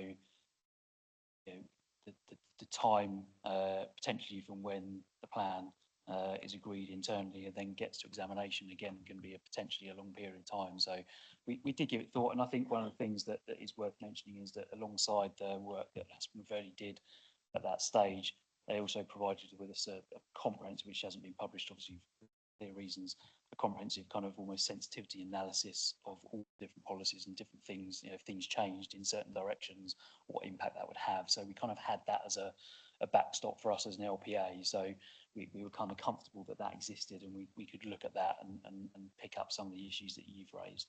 And I think, we could have done a refresh in 2023. We'd probably still be having the same conversation now. Well, that was 2023. It's now 2025. Things have changed, even doing it in 2024. So I think there is a proportionality point here. And also we're mindful of the fact that this process itself may lead to a potential rerunning and refreshing of that, depending on some of the outcomes of this examination. So again, that process exists and that can be done. And I think, again, I'll go back to the point around the methodology and process is sound, and entirely accept the point around potential refresh and that being an option. And there was another point I was going to make. Oh, yeah, and it was just around headroom, really. So, obviously, when you put these viability appraisals together, you have to kind of think around where that headroom exists. So, if things change, bill costs go up, transfer values go down. What other things can flex potentially to do that? So, some of the kind of items that present that room for headroom in the viability assessment, obviously all of the methodologies are fixed at 20% developer's profit. We've seen from recent open book viability appraisals on the island that 15% has been accepted. So again, that's quite a significant difference, which have quite a significant positive impact on viability. I'm not saying that's going to be, obviously that was all around appetite for risk from individual sites, again, which is difficult to pin down at this stage. But I think, yeah, hopefully that explains why we've got to where we've got to with the age of the work we've got. But we are completely realistic about that. And we understand that this process may involve a refresh, and that would provide a really good opportunity for some of those passage of time items to be picked up. Thank you. Pick up first before we kind of get into some of the specific costs. I think concerns that have been raised around just the timing, base date sorry, not, or the date of the viability, the plan-wide viability evidence. Bringing Mr. Ferrite first, bringing others after that.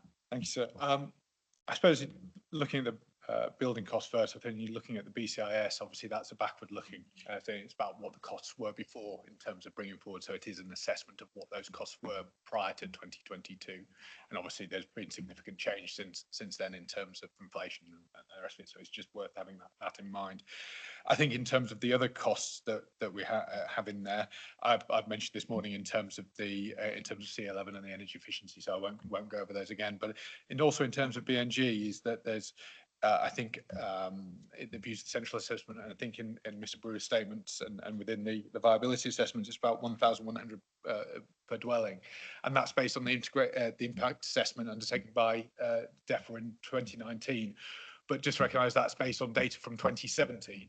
So whilst the viability assessment has been undertaken in 2022, some of the information within that is again based on quite aging data with regard to that. And for example, that includes an 11,000 cost per biodiversity unit in terms of offsetting, and that's significantly lower than what people are experiencing, which around about 30 to 40,000 pounds per unit. So there's those balances in terms of what those costs are in terms of that assessment and what those are now. And some of them aren't 2022 figures, they're pre-2022 figures, so it's even more out of date, sir, than is being suggested. I think recognise what Mr. Brewer said in terms of profitability, but if we've also got the issue in terms of like the affordable housing and getting the affordable housing in Section 106 issues, those are issues. Obviously, sometimes affordable housing is brought forward early in development as being ensuring that you get money coming in early. If that's not the case, then obviously the profitability of those developments and the risk of those developments is increased. So, bringing down that profit margin is probably not the most ideal thing in terms of ensuring the finance and bringing those schemes forward as well. So it's a challenging environment, I suppose, is what I'm suggesting with regard to that. And also some of the costs there in terms of the viability assessment are quite aging now and will be higher in this plan and moving forward with regard to this plan. So that's just my opening thoughts, sir. Thank you. I don't know if the HBF want to say anything. I mean, part of the council's position to us is there's also further flexibility, that made allowances for the cost of kind of first homes. If that's not going forward, that might kind of go into the headroom pot. I suppose it will go into the pot, but obviously there's still a delivery of the affordable housing. So how significant that will be in terms of the headroom. I think what we've also got is if we look at the headroom that's there within the study as presented, and I've looked at the sensitivity assessments which are provided within the viability assessment, and it shows that actually quite small shifts, or in terms of the expectations, even some of the more viable sites, the ones that are green in the higher value areas and greenfield sites, will come into will be made unviable should there be quite relatively small increase in costs in terms of some of those, in terms of the energy efficiency standards that are being proposed. I've set one of those out in there, but for you, sir, to go and have a look at those sensitivity tables. But I think what we have is, if a development coming forward in the lower values is already marginal, and then we're potentially increasing the costs in terms of build costs, in terms of BNG, in terms of energy efficiency, will shift those more towards unviable.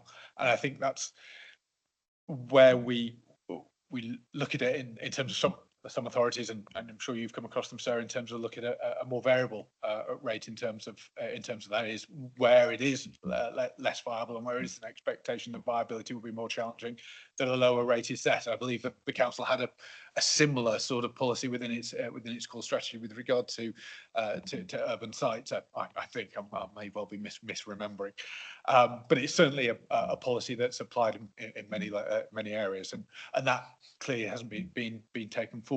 But it does look to me that there is a challenge in terms of, from this viability assessment on viability across the piece. And I think possibly needs to be a reconsideration, or at least looking back at that sensitivity assessment and saying actually what are the impacts going to be in terms of that. But I think colleagues who actually develop on the island are not looking at purely on the basis of this assessment will probably have other things to say. Thank you. Thank you for that. But also bring in Mr. Delaney. I mean, on the overall sort of viability picture, I'm trying to think about things that have changed since the plans evidence was done in 2022. Heard much already about kind of build costs and inflation in build costs. So you may want to pick up that point. I suppose the other side of the coin is also sales values, whether that to any extent is offsetting the rise in build costs in the intervening kind of 2 years since the viability study was done back in 2022. Was it Mr. Pink? I don't know where to start with this one, really. It's quite a large subject, really, but I want to try to keep it quite high level. I texted from Mr. Gentleman this morning with a long list of stuff to mention, but I think we've all heard a lot of his sort of concerns. I think looking at the actual viability data, I question that, and I know there's other people in this room who's probably got more technical data on that. But certainly the base build costs are worrying, and then we put increases on top of that. It's certainly not what I was building for 2 years ago, and certainly nowhere where we're building at the moment. So that base data line is concerning, and if that's what the basis is made of, we can't, where do we move forward from there? These extra policies moving forward, which obviously the council have justified from C11, or let's just take them one by one really, but C11, net zero and this sort of attributing costs to that. Now, from our point of view, from 2021 building regs, we're building above that, we're building at A-rated homes at the moment. And, I know for a fact, the cost of just going from that to that was about £14,000 a unit. MVHR unit, for instance, is about 7,800 a unit, just that bit of tech, really. And then you've got PVs, etc., and fabric of the building. So I question the elements of the prices that they're putting there for the increase on the net zero. It's very aspirational, and we would all love to be, we should all be building net zero homes. But something's got to give along that lines. The viability of building on the Isle of Wight on its own is very, very hard. You talk about sales revenues, etc. We haven't seen any mass increases in sales revenue over that sort of 2-year period. But we have seen, and I will quote Mr. Gentleman, about 15% increase in costs just from the baseline of over the last 2 years, and continue to see that year on year. It's more of a struggle. And we are restricted on the Isle of Wight, not necessarily from a labour pool, but from being able to source a wide pool of materials. On the mainland, there's multiple suppliers you can trade more off against each other and probably get a better value. But on the island, we are more restricted to where we are. And then obviously there's the logistics of getting an Arctic over from the mainland, etc., adds that extra cost there. And I always, when I talk to people, I talk about bricks, for example. You don't get that many bricks on an Arctic load. And it takes quite a few Arctics to come over to just supply the bricks that we have on the island. We have no brick manufacturing on the island, but that extra ferry journey adds another circa £700 to £1,000 onto that number of bricks you've got there. So there is that added cost of living of constructing on the Isle of Wight. We've talked yesterday about affordable homes and the changes to the policies on affordable homes. I don't want to go down a tangent of that, but it's all these layering of different elements there. Something's got to give at the end of the day. Personally, I don't believe in viability, as in going to the council saying, I'm not going to pay my 35% because the deal doesn't stack up. I think we should be trying to buy the land and everything in the right way to move forward on that. and I have never done a viability. I don't want to. But if you're layering all these extra things into, either we're not going to deliver and we're not going to move forward, or something's got to give along the lines here. And all I can see is a multitude of layering of costs, which is lovely, aspirational, but they are desires, and they're desires which is going to have an impact on delivery. I mean, just picking up one of the points you raised there, Mr. Pink, I mean, I think the theory is through setting the policy requirements in the plan will have an effect, or should essentially have an effect on, you know, land values, accepting there will be a point at which, you know, land is given to the market, accepting landowners will also want a premium to kind of incentivize that release. If you're getting an income from farming and you're going to lose that permanently through development, you want something that's going to enable that to happen. And obviously that benchmark land value is a kind of a key thing to think about in terms of viability. In terms of general kind of principle, to say things are starting to layer through the plan policies, areas that should kind of temper the landowner expectations in terms of the price you or others pay for sites going forward. I accept there's probably in the pipeline already sites that have acquired options, etc. Yeah, and I think that's always the issue, isn't it? Do you have a hard this is happening now, or can you bring that in over time? And you know, there are deals done. You know, certainly, you know, stuff in that sort of first sort of 5 to 7 years of the plan here. Those deals are already in the system and moving forward. But yeah, no, it should feed down to the land owner. But there is that finite certainly on the island, when I'm not going to give up my farm. I'm not, you know, I'm making an income from that, and actually, the land will always be there. So there is a fine line of the sort of reward a landowner will get versus actually wanting to move that forward. And again, I'll bring it probably back to more of a conversation we were having yesterday, is that if you don't have that bigger buffer, it empowers the landowner as well within the land supply, within for what we're talking about for this plan. If we're talking about 9% buffer, fundamentally, you are empowering the landowner to really value his land quite high. If you've got more choice as a developer on land, then you've got more of a sustained land value. I know this goes off the sort of the initial viability we're talking about here, but land is a huge factor within that viability valuation. But we need to layer up. I suppose whilst I've got the floor, we talk about Sydenham's doing a lot of the work, and obviously I've sat alongside Sydenham's in a lot of this. You know, net zero is. I'm a big fan. I really want to know how it's done and how we want to achieve. Like I say, we should be building as the industry. We should be. It's possible. We should be doing it, but there is a way to get there.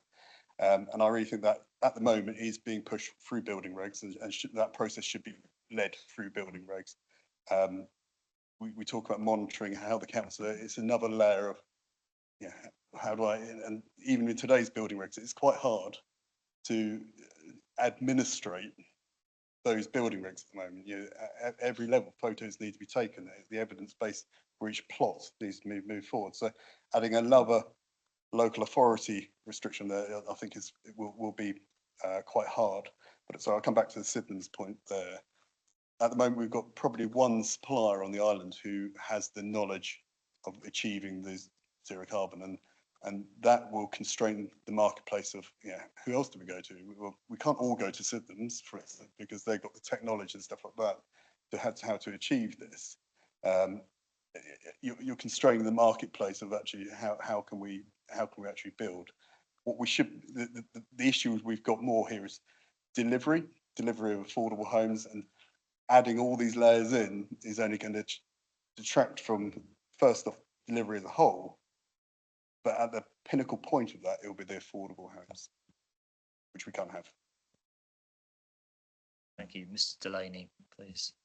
Thank you, sir. I've got to pick up on a few of the points that got bounced around there, so jump around a little bit, so apologies in advance. I think the overarching concern we've got with the direction that's been laid out in the plan is the cumulative impact. We spent quite a lot of time yesterday talking about the affordable housing discount and going beyond sort of NPPF. Now we're looking at net zero standards that overreach national building regs and future home standards.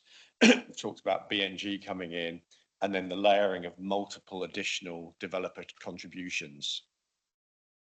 And all of that's against the backdrop and the strategic intent of the plan to solve the delivery crisis that we've got of housing on the island. And yeah, they're naturally opposing forces that they've got to be reconciled at some point. But the practical concern I have with the introduction of multiple, what I would call bespoke local policy that extends beyond a national framework is the complexity and cost that is going to bring to everyone involved in trying to build a house here. Every time we as an SME developer have to go to a consultant to complete a piece of work to comply, within the national policy framework, there's a base understanding, there's usually a fairly standard cost. If we're then going to go, well, actually, no, it's not in line with national policy, it is bespoke, you're adding complexity to that of who we're going to deal with. And we're, without being arrogant, we're the largest of the SME developers on the island. Yeah, a whole bunch of the smaller guys, that level of resource, cost and time and specialism that they're going to have to engage in to find ways through bespoke local policy is going to slow down their ability to deliver. And this plan, as we touched on yesterday, relies on SME local developers to hit the numbers. We don't have any national builders left on the island. And that's moved me into the next point, which is national house builders have historically delivered between 100 and 200 units a year here for most of the last decade. They finished last year. Their barriers to operating on the island around the greater logistical challenges, the greater cost, lower margin, viability, have all been factors in why they're not here today.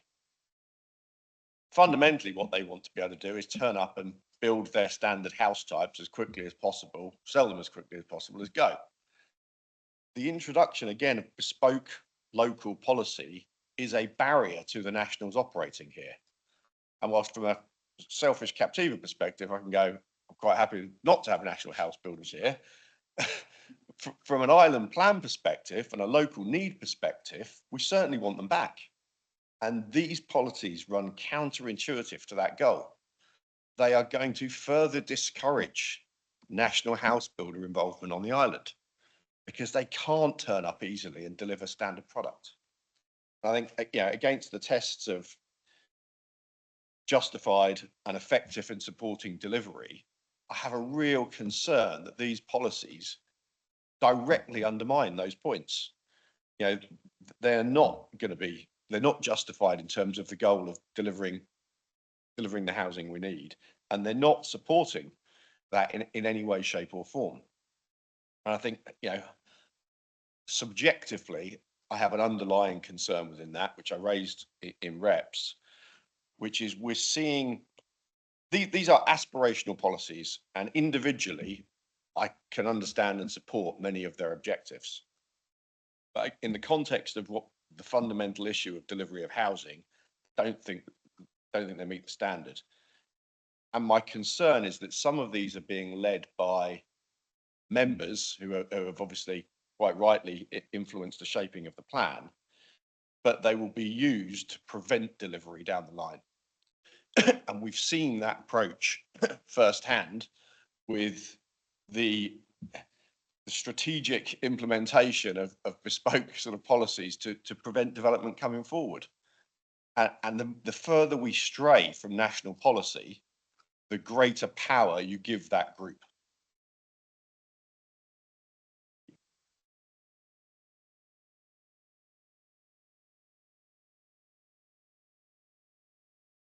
Thank you. There's some points there. I will come back to the the council on in due course, but I'll hear from Mr. Farrell next, please.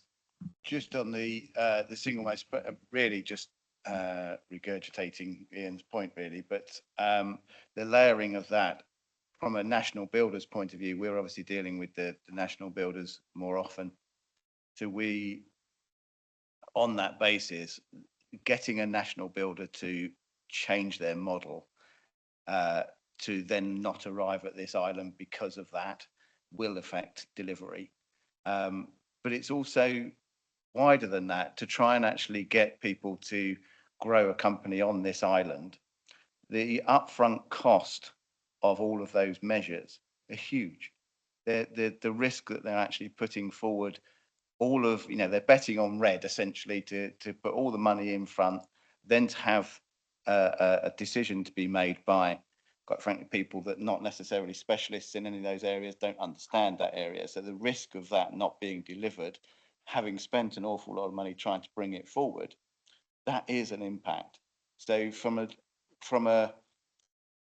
we're in a position at the moment where we think we'll have a site that comes forward which the national builders will be interested in. But my concern is the plan itself needs more of penny feathers. It needs, it's a greater number than that is actually required. And in doing so, the amount of investment that's required needs somebody else that's going to come on board and do that. And it's a huge upfront cost. And the delay that those processes create add to that cost so much more than what people realise, that the holding cost of that land and trying to get that to work. Thank you, sir.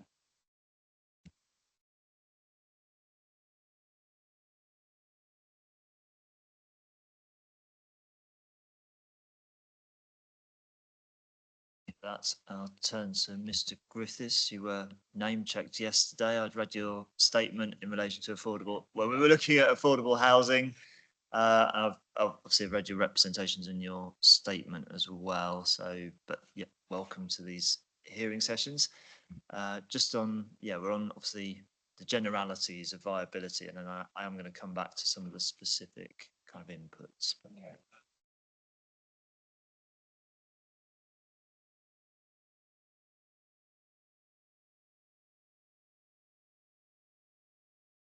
That one. Excellent. Sorry, did you hear what I said? Okay. So the plan-wide viability appraisals are not a theoretical process. They're a process that's set out to underpin the local plan process, and therefore the information that gets put into those documents is the response of the local authority to justify at this plan, its inquiry, why these figures do not collectively undermine it. So taking ourselves back to the date of the viability appraisal, which was July 2022, 3 months later, the Conservative MP at that, Conservative leader at that time, Liz Truss, introduced a budget which, quite frankly, in this room, we'd all say went slightly wrong, and has materially affected things like interest rates. It's affected house prices. It affected mortgage rates. I mean, if you look at the Bank of England's justification, is they don't see mortgage interest rates coming down, below to about 3.5 for the foreseeable future. We're not going to go back to the levels when this plan was written and the viability information was underpinned. So some of the information in that viability is so fundamentally different now to where it was in that plan. If you reran all of the appraisals that were undertaken, I can safely say that a lot more would move from the marginal to unviable, and a lot of them would move from deliverable to marginal or worse, purely because sales values have not increased, but build cost. The information in the plan-wide viability is a generic BCIS cost. A generic BCIS cost that is actually based on historic rates and not the last the last 5 years.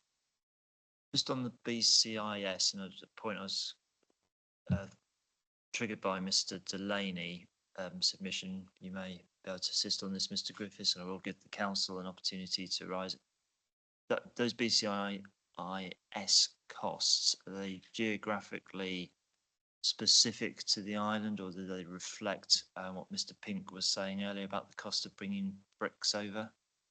BCIS costs are a measure of public works contracts, so they're not a complete list of all tenders that have ever been issued on the Isle of Wight. And there are in fact two types of BCIS report. Actually, there's a few more, but you can run them on a generic basis. You can run them on a 5-year basis. You can run them on a today basis.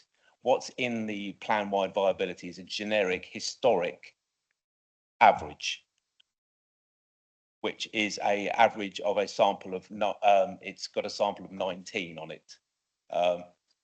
So the actual sample size is very small in terms of actually the actual building costs. So that if you go out and compare that to what is actually happening in the real world, for example, if I was to use the figures submitted, the build cost submitted by the Isle of Wight Council, sorry, the local planning authority, in their plan is about 1,000. 2 seconds. It is £164.95. I don't see how any builder, and I'm certainly not aware of any builder on the Isle of Wight safely who can build for anything less than about £210 a square foot. I know there are people in this room that are actually building today, and they're building at rates that, you know, that's £50 a square foot more than in the local plan viability. And that is a fundamental change. We haven't seen revenues increase by £50 a square foot in the last 2 years. As we've heard from other respondents, this is all about policy choices. At the end of the day, the collective influence of those policies on the deliverability and sustainability of the housing market on the island will be fundamentally undermined by this plan in its current form. Just one more thing. I always like to get a bit technical because this is my day job. Effectively, the transfer values for the affordable housing are just the rental levels. They're not actually the transfer values in the plan. The actual transfer values are much lower. So, for example, a rent of 60% of market value doesn't translate into a value of 60% of market value. It translates into a value of about 30 to 35% of market value. So that will remove any headroom that is perceived there from first homes.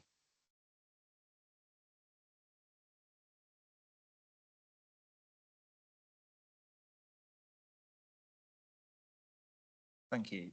I'll come back to Mr. Brewer. I think we're still on the sort of the first fundamental point about the kind of the variance between when the viability work was undertaken, where we sit now. Obviously heard your answer previously, but I don't know if there's anything further you wish to pick up on the points that were made. Yeah, and I'll try and focus in on a couple of points that come out of the conversation. And I think, I guess we've had a difference of opinion over the 2 weeks. When we were here last week talking around delivery and the delivery challenge the island faced, we heard that build costs weren't an issue and it could even be cheaper to build on the island. And this morning we're hearing that build costs are more expensive to build on the island. I probably would go with the latter, because I think that's probably the reality of the situation. But I think it was worth mentioning around, you know, because we are talking around delivery, and Mr. Delaney mentioned the plan's trying to solve the delivery crisis. I think what the plan's trying to do is almost reflect reality in terms of the delivery. And I think there is a distinction between those two things, but I fully accept that, you know, the aspirations of the plan. I think whenever we talk about viability, it's really important to compare apples and apples and not apples and chairs. And Mr. Griffiths quite correctly referenced I think he referenced his hearing statement, the kind of 210 square foot. Obviously that includes externals and contingency. All plan viability costs exclude externals and contingencies. There's a separate 15% allowance for externals and additional contingency on top. So again, when we're thinking about comparing figures, we need to just make sure we're comparing the same kind of things. And I think where I kind of go to is the issue of headroom, and I think others have mentioned it as well. It's around at this kind of plan making stage, is there sufficient headroom in that viability appraisal to pick off all the differences that we could probably spend 3 hours going through in terms of different figures in there. It's this, or it could be that, and on this site it was that. it's that headroom perspective. And I think that's where this, in my view, where this debate sits, is there sufficient headroom in the assessment to do that? And obviously that'll be a view for yourselves to come to. And again, I'll go back to the point we made at the start when I opened up. We're under no illusions that this work will probably have to be refreshed if we get through that main mods process, or to support those main modifications. And that'll be a good opportunity to pick up some of the issues that certainly Mr. Griffiths has raised, the passage of time around bill costs, etc. And again, I don't want to go into too much detail because we could really get bogged down. But Mr. Griffiths is right in terms of the bill costs, in terms of where it was pegged in the plan. It did look at others. So it looked at the kind of mean Hampshire, it looked at that. So it did a kind of comparison between them. And again, when we had some of the workshop sessions to kind of help inform that viability work, which I suspect we'll probably look to rerun if we have to redo it. We had kind of information back that bill costs at that time were kind of significantly higher, around probably £1,700 a square metre is what we were talking about then. But then the next open book viability assessment we had on a brownfield site for flatted skiing was kind of 1,400. So again, we have to be really careful and caution around some of the figures because they constantly change. And I think that's why I kind of go back to that point about headroom. That's the key thing here, I think, because every site will have a slightly different viability appraisal to it. And we just need to be conscious that is there enough headroom or not? I think I'll leave it there. So can I just add, in terms of sort of trying to get a handle on this, and if you sort of step back from it, obviously there is clear guidance, in fact more guidance in the last few years than there used to be a few years ago, but there is guidance on carrying out viability appraisals of development plans. And Aspinall Verdi in their 2022 report have clearly followed that guidance. They followed a structured methodology. They've looked at the relevant range of inputs across all of the appropriate factors, and they have come to a set of conclusions.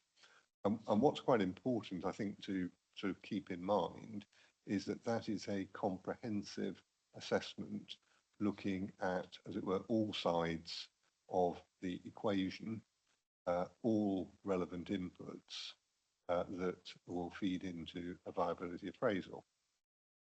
Now, obviously, as to what extent that remains, as it were, robust evidence if there have been changes of circumstance.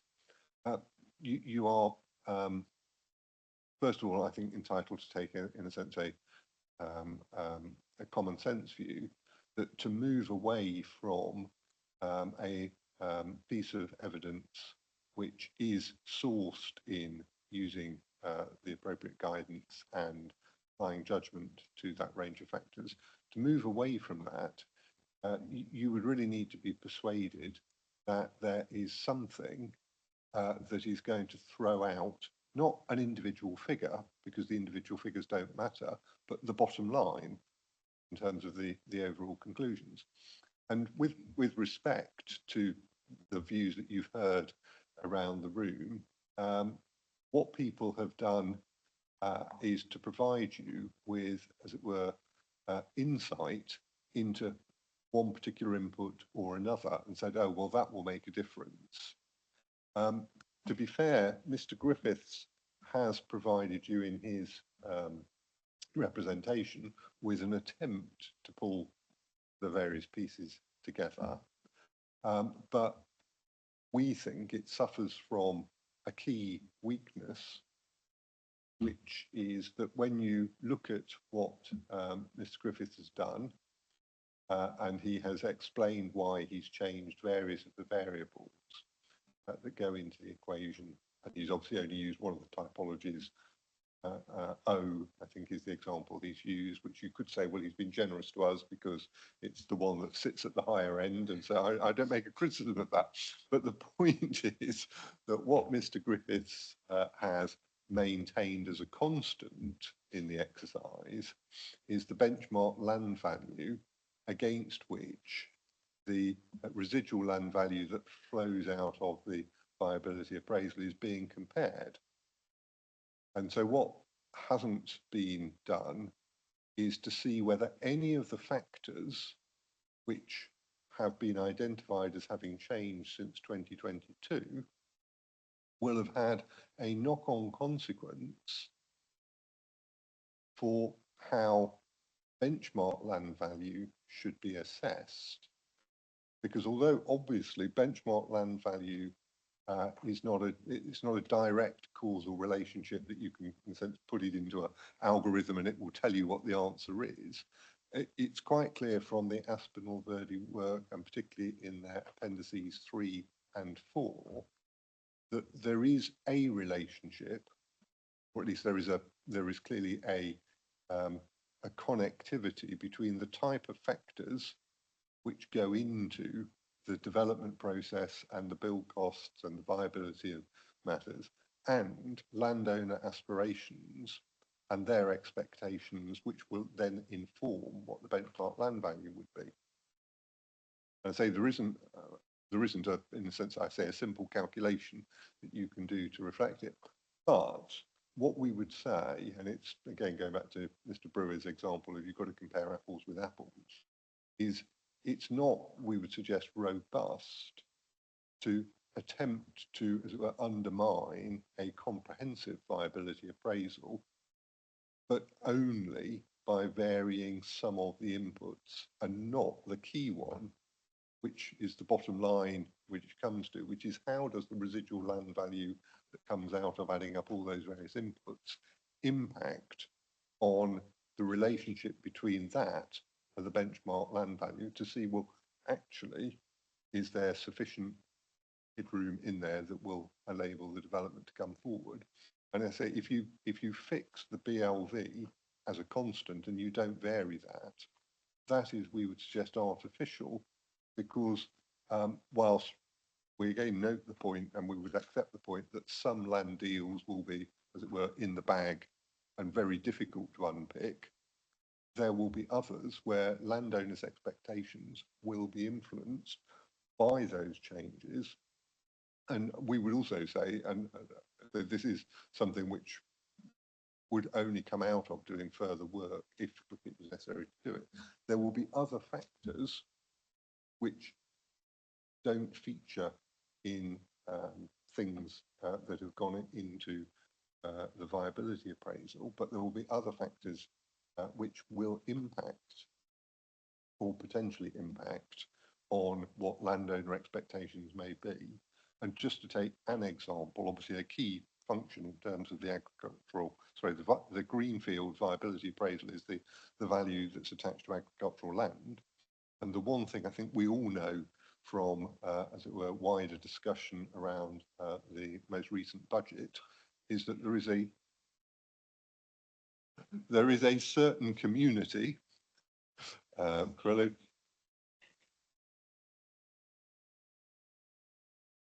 there is a certain community colloquially called farmers who are particularly concerned about one aspect of the budget because of the inheritance tax implications of that, which may well feature in their, as it were, willingness to realise their assets at one point of time compared to at a later point of time. Now, I say, I'm not saying because we haven't obviously done the exercise, but the point I'm trying to make is that you can only really, as it were, undermine the work that has been done if you're in a position to put in its place a comprehensive alternative which shows what the differences would be.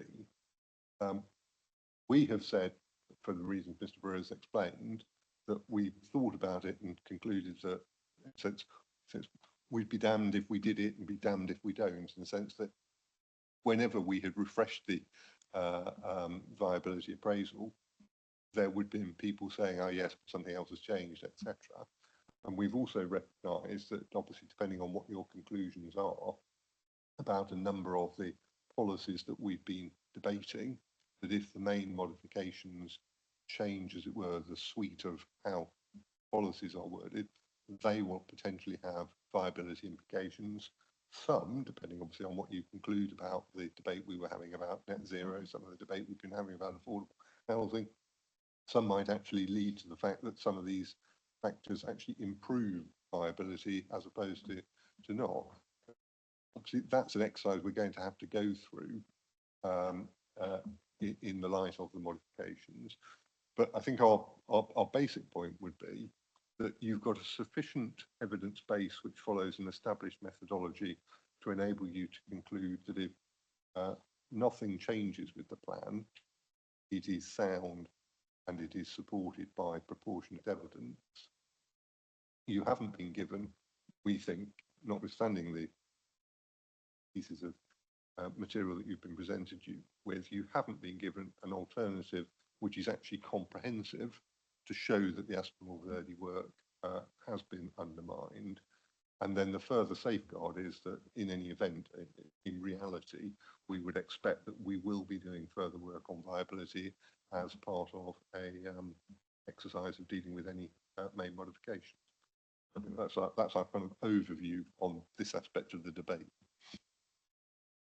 Before I bring others in, I know Mr. Griffiths wants to come in and probably want to respond to some of the points that have been raised. Before we just do that, I mean, just thinking around the sort of without sort of prejudging where we may go with some of our sort of thought processes and recommendations, there may be an argument to say, if we're still having reflected on things concerned about viability, just solely through the passage of time, variables, etc., probably a strong argument to say, look at that again prior to main modifications, because in and of itself, it may generate further changes that might be needed to the plan, rather than run the risk of going out to main modifications with an updated viability assessment or it's updated viability work that could generate further, worst case scenario, further discussion, further main modifications. I think I'm just putting a flag down now around if this is an avenue we go down, the sort of precise timing of that. But I take the general point that I do appreciate we're not presented with an alternative plan-wide viability assessment. That's quite a rare. I can't think of that where that has occurred. But in all seriousness, we do get scenarios where people do drill down a bit more into a bit more detail, particularly around deliverability of specific key strategic sites. So you can get, I would call them sort of partial plan viability updates. But I think the general point that I think we're being asked to reflect on by those in the room, I think, is this issue around the datedness of the viability appraisal, and then some of the specific inputs that have gone into it. We are going to have to make kind of judgments about the reasonableness of some of the headroom flexibility points that the council are suggesting, without perhaps some of the precise kind of figures or quantifications around that. We're just going to have to, I think, I've forgotten whether it was Mr. Brewer or Mr. Bedford refers to common sense, whether you can trust us with common sense, but that's probably the realm where we're likely to be in. But the council did raise some specific points. I'm going to invite Mr. Griffiths first, because your critique has come back under scrutiny. So you might want to respond to some of the points that were raised by Mr. Bedford. Just to confirm, I'm not having a problem with the Aspinall Verde report and its format and anything to do with the Aspinall Verde. I have done a number of critiques against their plans in other local authority areas for another company I work for as a viability consultant, and have carried out a number of plan-wide viability reports myself for other local authority areas. But it's not the process, it's actually their inputs that I have an issue with, that leads to the fundamental conclusion that I've come to, that at this point in time it is unsound. A note that I was criticised for not having put forward an alternative set of lower benchmark land values. There is a danger in doing that, which is probably why the local authority didn't do that as well, insofar as if you do that, you might actually trip up land release. And we've got a fundamental problem here with actually, how do we release enough land to get to the plan delivered over the plan period as well? So, there is some tension with that. And, quite frankly, that's the main point I'm trying to make here is actually, if you go away and do your lower benchmark land values, I can quite easily go away and do that. You come up with a scenario, well, yes, all right, will a developer accept the lower percentage of value for his land? And is that enough incentive to allow them to release the land into a already constrained market? And I'll leave it there. Just on that point, I mean, the benchmark land value is obviously a key input into any kind of viability kind of assessment work. Mr. Brew mentioned as part of the plan-wide viability, was there engagement with the market, with the development sector? Because this is, again, an area of evidence that's not necessarily murky, but I mean, obviously there are sensitivities about what people want to disclose around what they've paid for land or how land has been released in the past. But how does Aspinall Verde or the council kind of interrogate that or look into that? Thank you, sir. Yeah, and we did hold a couple of workshops with the development industry, and I think Mr. Griffiths was there, as Mr. Gentleman was there, Mr. Long was there. So the players you've seen around the room over the past 2 weeks were part of that process, and obviously fed into that in terms of as much as they could do in the grounds of commercial confidentiality, some of the figures that were being experienced at that time, and obviously that's reflected through the AV report in terms of, I mentioned build cost and some of the figures we were given in the workshops, and then some of the figures we had in open books and that kind of thing. So and we appreciate that kind of fed into the 22 report, and we haven't repeated that process, so I'm not going to suggest otherwise, because that's the reality of the situation. I think as Mr. Bedford set out, and as we've set out, if we are looking at kind of refreshing this work, then I think that would be the point around the stage that that's done is quite important, I think. But I think certainly from our perspective as a council, we would want to rerun that kind of almost engagement with the sector as well, because as we've heard today, it's an important part of the process, and you know, we're not going to kind of be kind of obstinate enough to just ignore it. We've got to take it on board as we have done previously.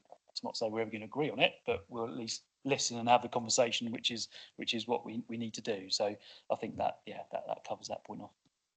So can I just, for the benefit of your note, paragraphs 2.23 through to 2.28 of the main report, GS12, but together with its appendix 3, which is the land value review paper, which does go into how they have reached their conclusions. Those are the points which, in fact, it's worth looking back. Thank you for that. Mr. Barrett next, and then Mr. Pink. Thank you, sir. I think it's actually Mr. Griffiths raised some points, and you also said in terms of, I think it's unfair to have a criticism, so we haven't come with a whole plan viability. I think looking at the individual variables within a viability assessment is a reasonable approach to take in terms of any discussion on a viability assessment, especially one where there is itself shows that there are marginal sites and there's the viability in the headroom isn't significant within those.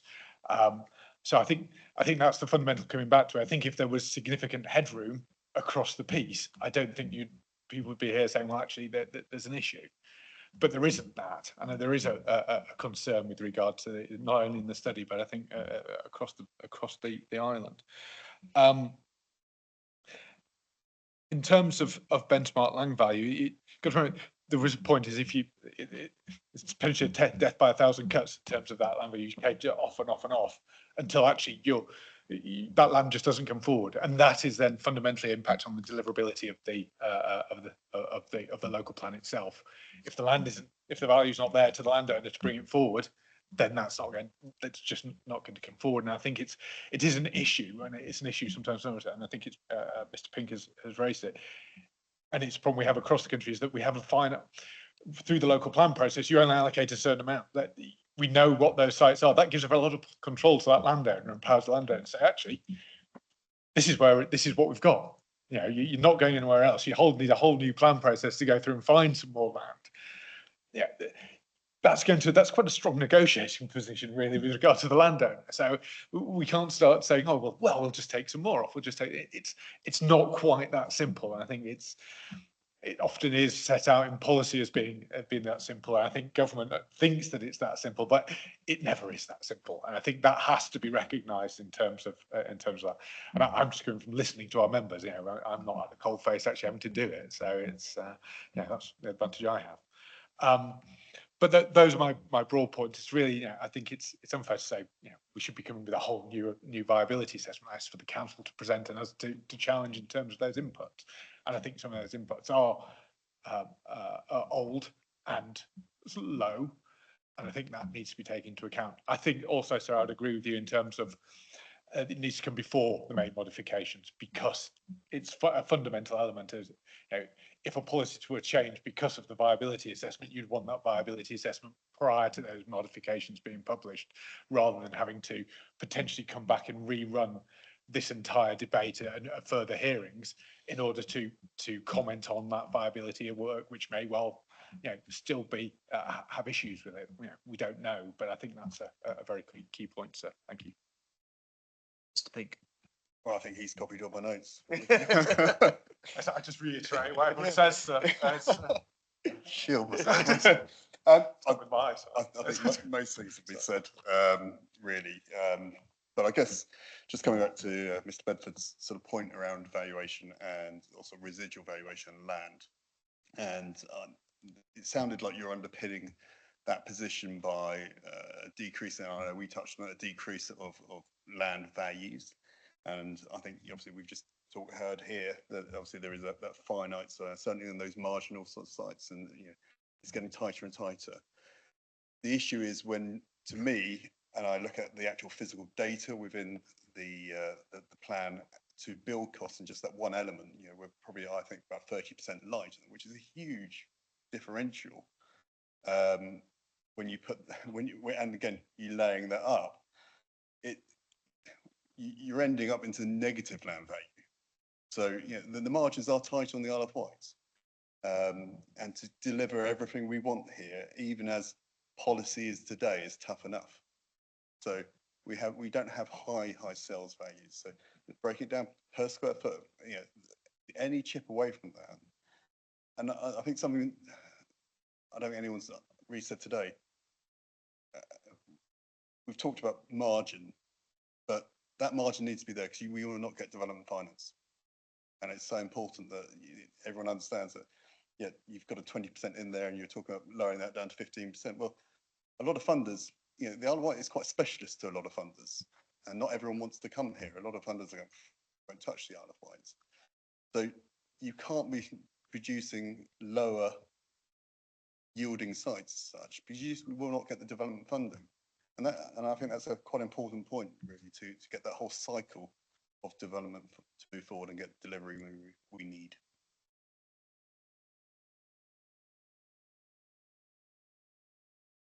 Thank you. Can I just, in the time that we've got, look at some of the specific costs that the council have identified in terms of policy costs? We've covered some of them this morning, but I just want to go through. The council's helpfully set them out in response to RMIQ 913. We discussed this morning around implications of policy C11. Mr. Berrant, you've led the charge in terms of alternative kind of figures that we need to have in mind. I don't recall reading any other. You've focused on policy C11. We've got your figures that you've referred to this morning. I'm not aware we've got any alternate or additional evidence. So I think we're looking at what's in the viability study and the submissions you've made. I think people have made a general point around what's been the kind of cost implications of stepping up to date and what additionality might mean on top of that. So I wasn't going to necessarily dispute or go back over that ground, but obviously that's one thing we'll bear in mind. In relation to the affordable housing requirements, we discussed this yesterday, but I am mindful, Mr. Griffiths, that you weren't in the room, but we obviously had your statement. I think it's this point around, if memory serves, how the viability appraisal has looked at kind of the values. Appreciate the point you've made, Mr. Griffiths, about even if you apply a deeper discount, actually the transfer value will be below that. I think it was this point, memory is letting me down, but I think it was the point about the 80, oh, that's it, yes, the 80-20 split between affordable rent and other products, and the viability appraisal looking at 70-30 and materiality of that in terms of what the implications would be. I think that was maybe a point you made, Mr. I don't know if there's anything further you wanted to say or add on that point about what ramifications it could have for the overall viability of the plan policies and the plan. Collectively, that with the transfer values, that it just needs to be looked at again because it is materially incorrect at the moment. That was more the point I was making, is actually we need to start from assessing the policies that are contained in the local plan, in the plan-wide viability. They have significant implications in reduction in affordable housing values overall. And the trouble with doing these plan-wide viability assessments is that you can pick any typology you like to get a number you want to. That is, you know, sometimes these plan-wide viabilities are overcomplicated. What we're trying to do is actually understand whether a site can be delivered in the round. So all I'm saying is use the policies to assess the plan-wide viability.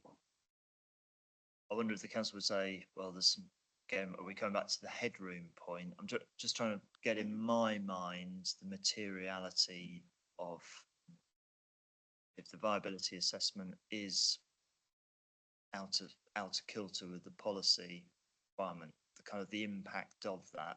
I think the council is inviting us potentially to look at kind of headrooms and buffers on a number of things, and just if we add this into the headroom. I'd say that was a lesser issue than the build cost. The build cost is the fundamental. Sales values have flatlined, but actually the build costs have gone up, you know, over 15 to 20%. So that's where we have an issue. And as you can see from the market, the build cost isn't going to get any lower anytime soon. Mr. Brewer. Thank you, sir. Yeah, and I think the affordable housing one, I think there's a couple of things there that we need to look at.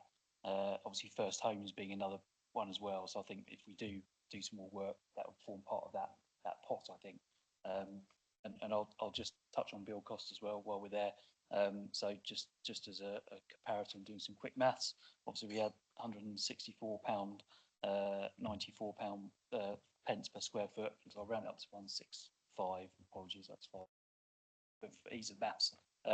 So obviously that in the viability assessment excluded externals and contingency, which is 15% and 3%. So if you add that 15% and which is 25 and 3%, 5, we're up at 195. And as Mr. Griffiths says in his statement 49, he considers £200 a square foot as a reasonable assumption. So based on the 2022 information we've got and the representation we've got, not far away. So I think that's the point I'd make. Mr. Griffiths, briefly on that. Let's respond to that. The viability appraisal uses a base build cost of £1,499 a metre squared, plus 15% externals, plus 3% contingency. 1499 is not 164.95. Yeah. From your hearing statement, it says this equates to 164.95. Yeah, but you don't add the 15% on over the top. We'll look at that. I think the council's saying we should. Mr. Griffith.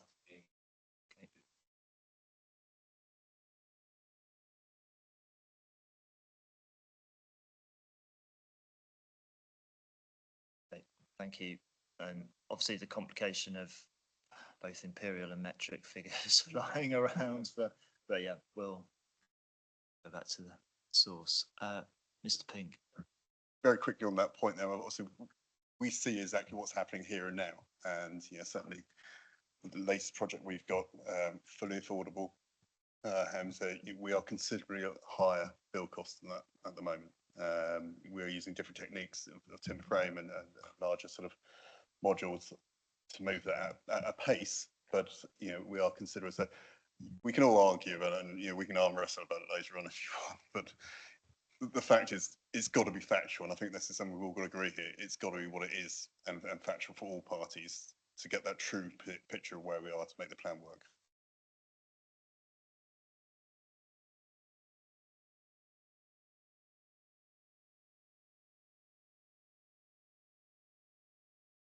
Thank you, Mr. Delaney, please. Just a short point, and it's picking up on something that was covered yesterday, but in the context of viability and looking at the 80-20 or 70-30 split of affordable rent and other matters. Yeah, great. Let's figure out what we're looking at 80-20 or 70-30, but let's not lose sight of the fact that at the moment, no RP is willing to bid on affordable rented stock. So whether you put 70% or 80% in, from a viability analysis perspective, there's zero value. And that's not captured conceptually within the plan at all. There is no mechanism to deal with that. There is no path for the developer to proceed without bespoke variation from the LPA that comes at a further financial cost. So that whole issue at the moment on the island is silent.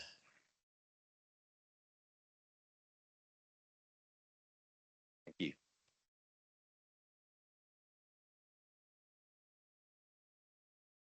Thank you, Mr. Brewer. Yeah, and I think we did touch on that yesterday, didn't we, around the potential additions in H5 around those kind of reflecting kind of the real time conversations we're having on that issue around potential cascading and that kind of thing. So I think we'll potentially, as part of the response to any next step, we'll kind of pick that up in those conversations. Because I think another kind of month or two on that issue locally will be really useful to help steer perhaps where that wording needs to go, but we recognise that as an issue. Yeah, and I absolutely agree. I think it was picked up yesterday. I don't want to lose sight of it from a viability perspective, as well as from the, how do you proceed with the delivery of affordable housing and unlocking that. But from a viability perspective at the moment, and the realised values rather than the discount point that Mr. Griffiths made, that, from a position where the market's not willing to offer anything, we've got to reflect this in how you're looking at viability. So I agree there's mechanisms as to how we overcome the fact no one's offering, but if we're bringing it back to viability and including percentages of affordable rent, we've got to see that approach laid out very clearly.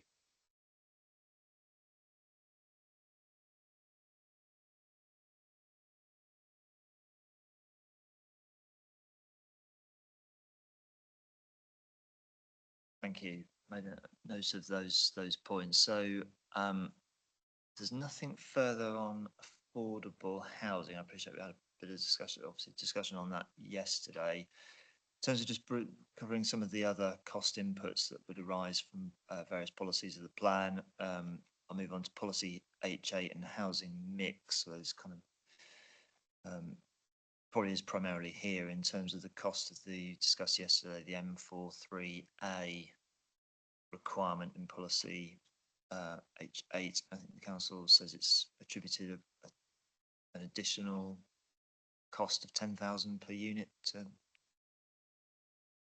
Two separate costs. So for the M42, it's £521 per unit, and then the M43 is 10,000, just over £10,000 per unit.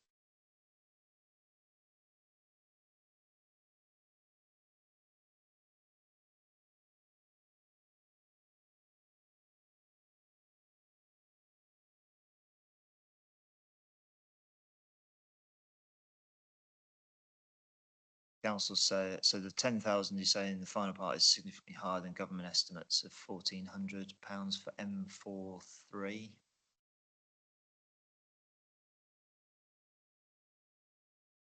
Okay. Trying to think back, there are various kind of impact assessments around the optional technical standards when you refer to the government estimates. Is that That's where that figure came from? Yeah.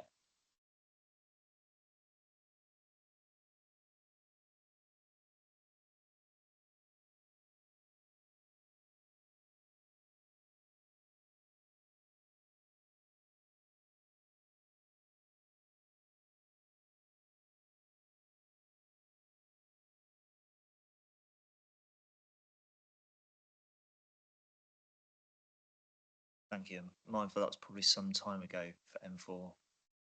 Looking at the optional technical standards. Trying to recall in terms of representation specifically on this cost aspect. Mr. Delaney, is that up from previous? Is your nameplate up from, you're not coming back in on that? Okay, that's fine. No.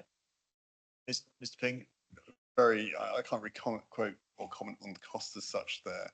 I suppose it just comes back to what we talked about before. And certainly if we want national house builders to come back, these extra layers is outside their standardisation of a product range and a standard house type. And it's more detracting for them to certainly come over here.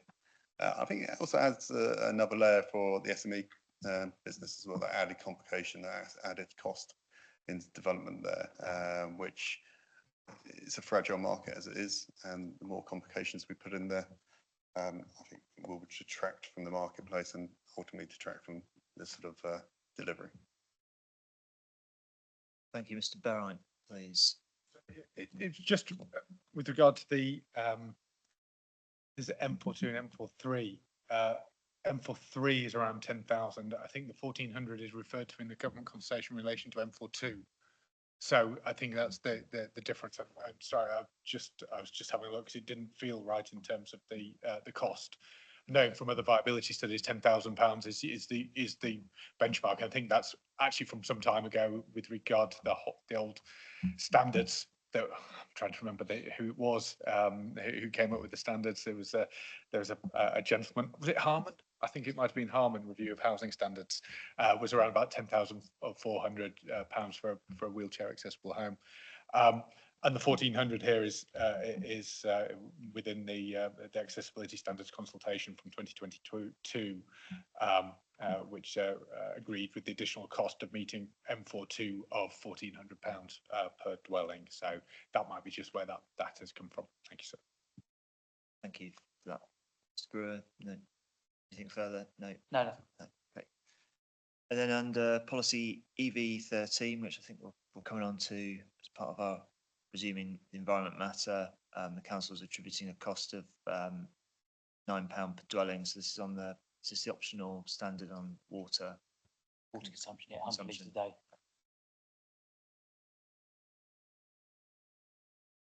Take a view on that figure, and then we had a discussion earlier this morning. I think Mr. Berine has queried or drawn our attention to the values for biodiversity net gain and the figures that have been used in terms of the viability assessment. So I think this is one where the passage of time has probably had potentially the most impact because obviously now it's mandatory. It's still slightly, well, it is definitely emerging. It's really site specific, it's habitat specific. So it is a difficult thing to pin down on a cost basis. So again, I think if we are looking at some additional work, that will be one area where we'll look to bring in some of the experience and knowledge we've got from sites that come through the system in the last 6 months on this particular topic and look to feed that in.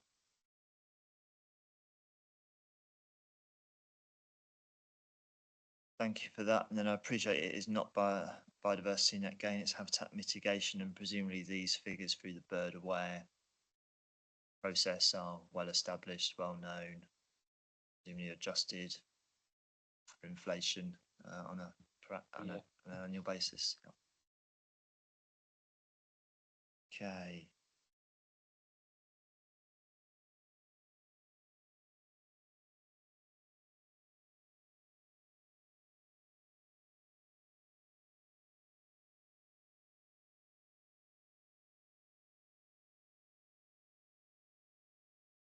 I don't think so in terms of specific policies. Obviously, we've had a conversation already around kind of wider Section 106 costs, which link into kind of G3, the allowance for that. But I don't think from a policy requirement perspective, there's anything else.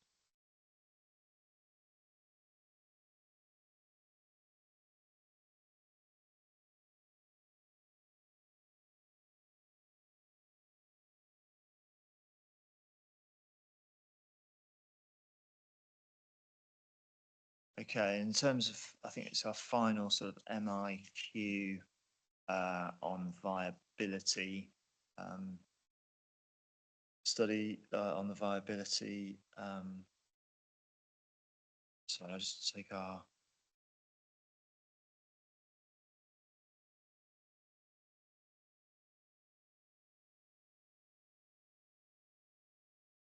Sort of wrap it into MIQ 915. Obviously, the plan has a specific strategy. It wants to kind of optimize development within existing settlements with a particular focus on particularly previously developed land. I appreciate that's a typology within the plan itself, but in more general terms, when we kind of draw everything together and sort of thinking about what national planning policy says to us, we've asked, I think reasonably, can we conclude that, the requirements plan, when sort of all taken together, will not kind of jeopardise the overall delivery of what the council is seeking to achieve. I think we're hearing from elsewhere in the room, there's a kind of a layering up of kind of various policy requirements that when you kind of cumulatively take them all together,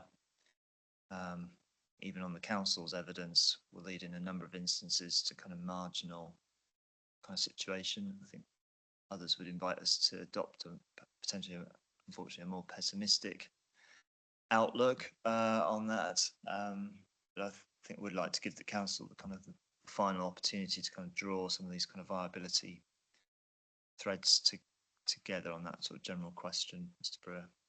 Yeah, thank you, sir. And yeah, been a really, again, akin to yesterday, really interesting and positive debate on what is a complex and challenging issue. I think from a plan-wide perspective, the focus aligning with national policy is brownfield, but not shying away from the fact that there is an element of green, well, there's a fair proportion of greenfield development in the plan as well.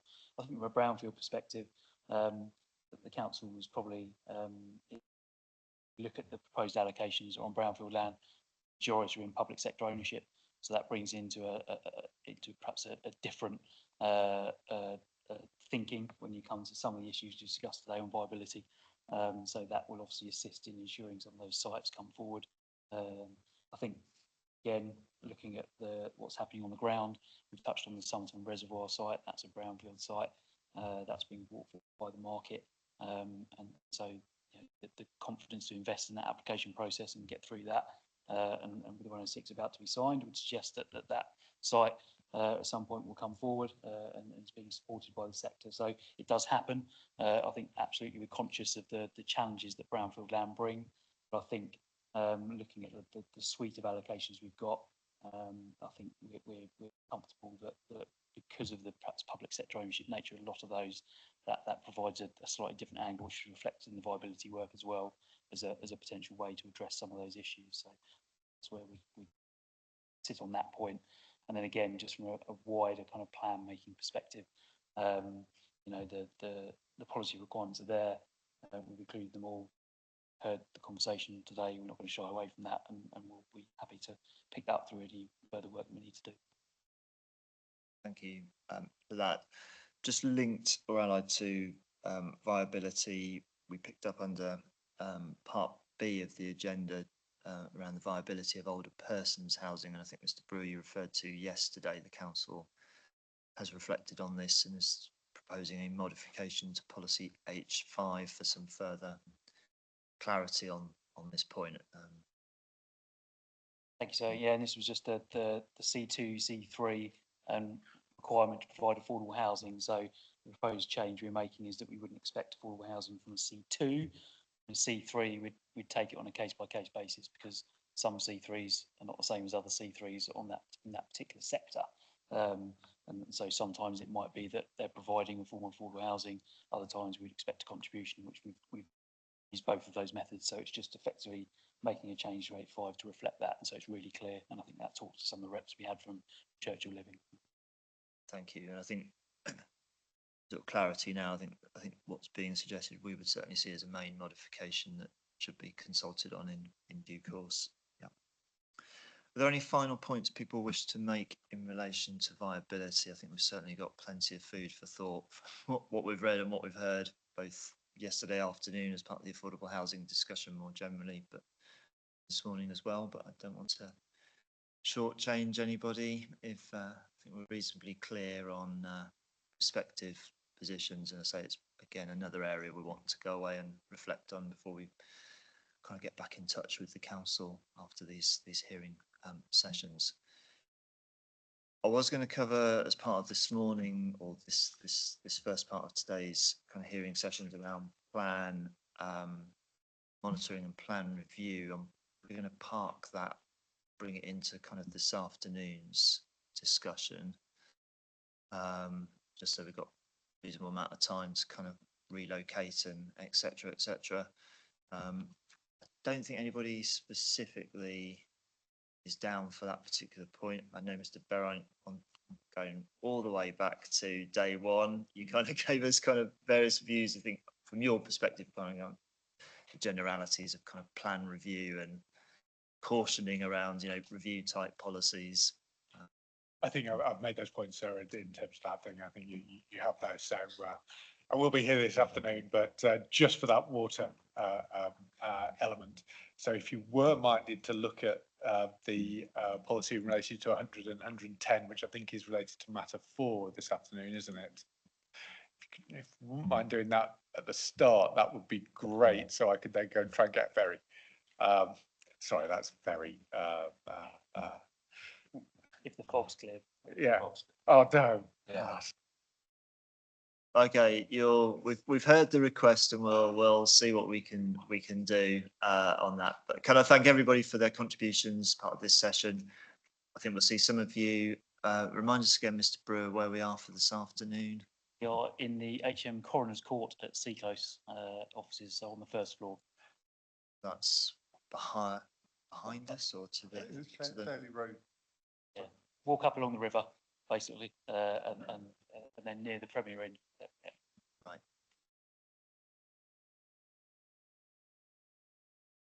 Yeah, there's a building with the sign saying it's Coroner's Court around the back. It's not that. No, that's the It's old bit. moved. Yeah, it's Seaclose offices, which is so if you walk up the river effectively, and then just kind of you'll see the big building there. Help you out with the directions. We'll find it. Thank you. Okay, see some of you short. We'll be resuming at 2 o'clock in a building somewhere in Newport.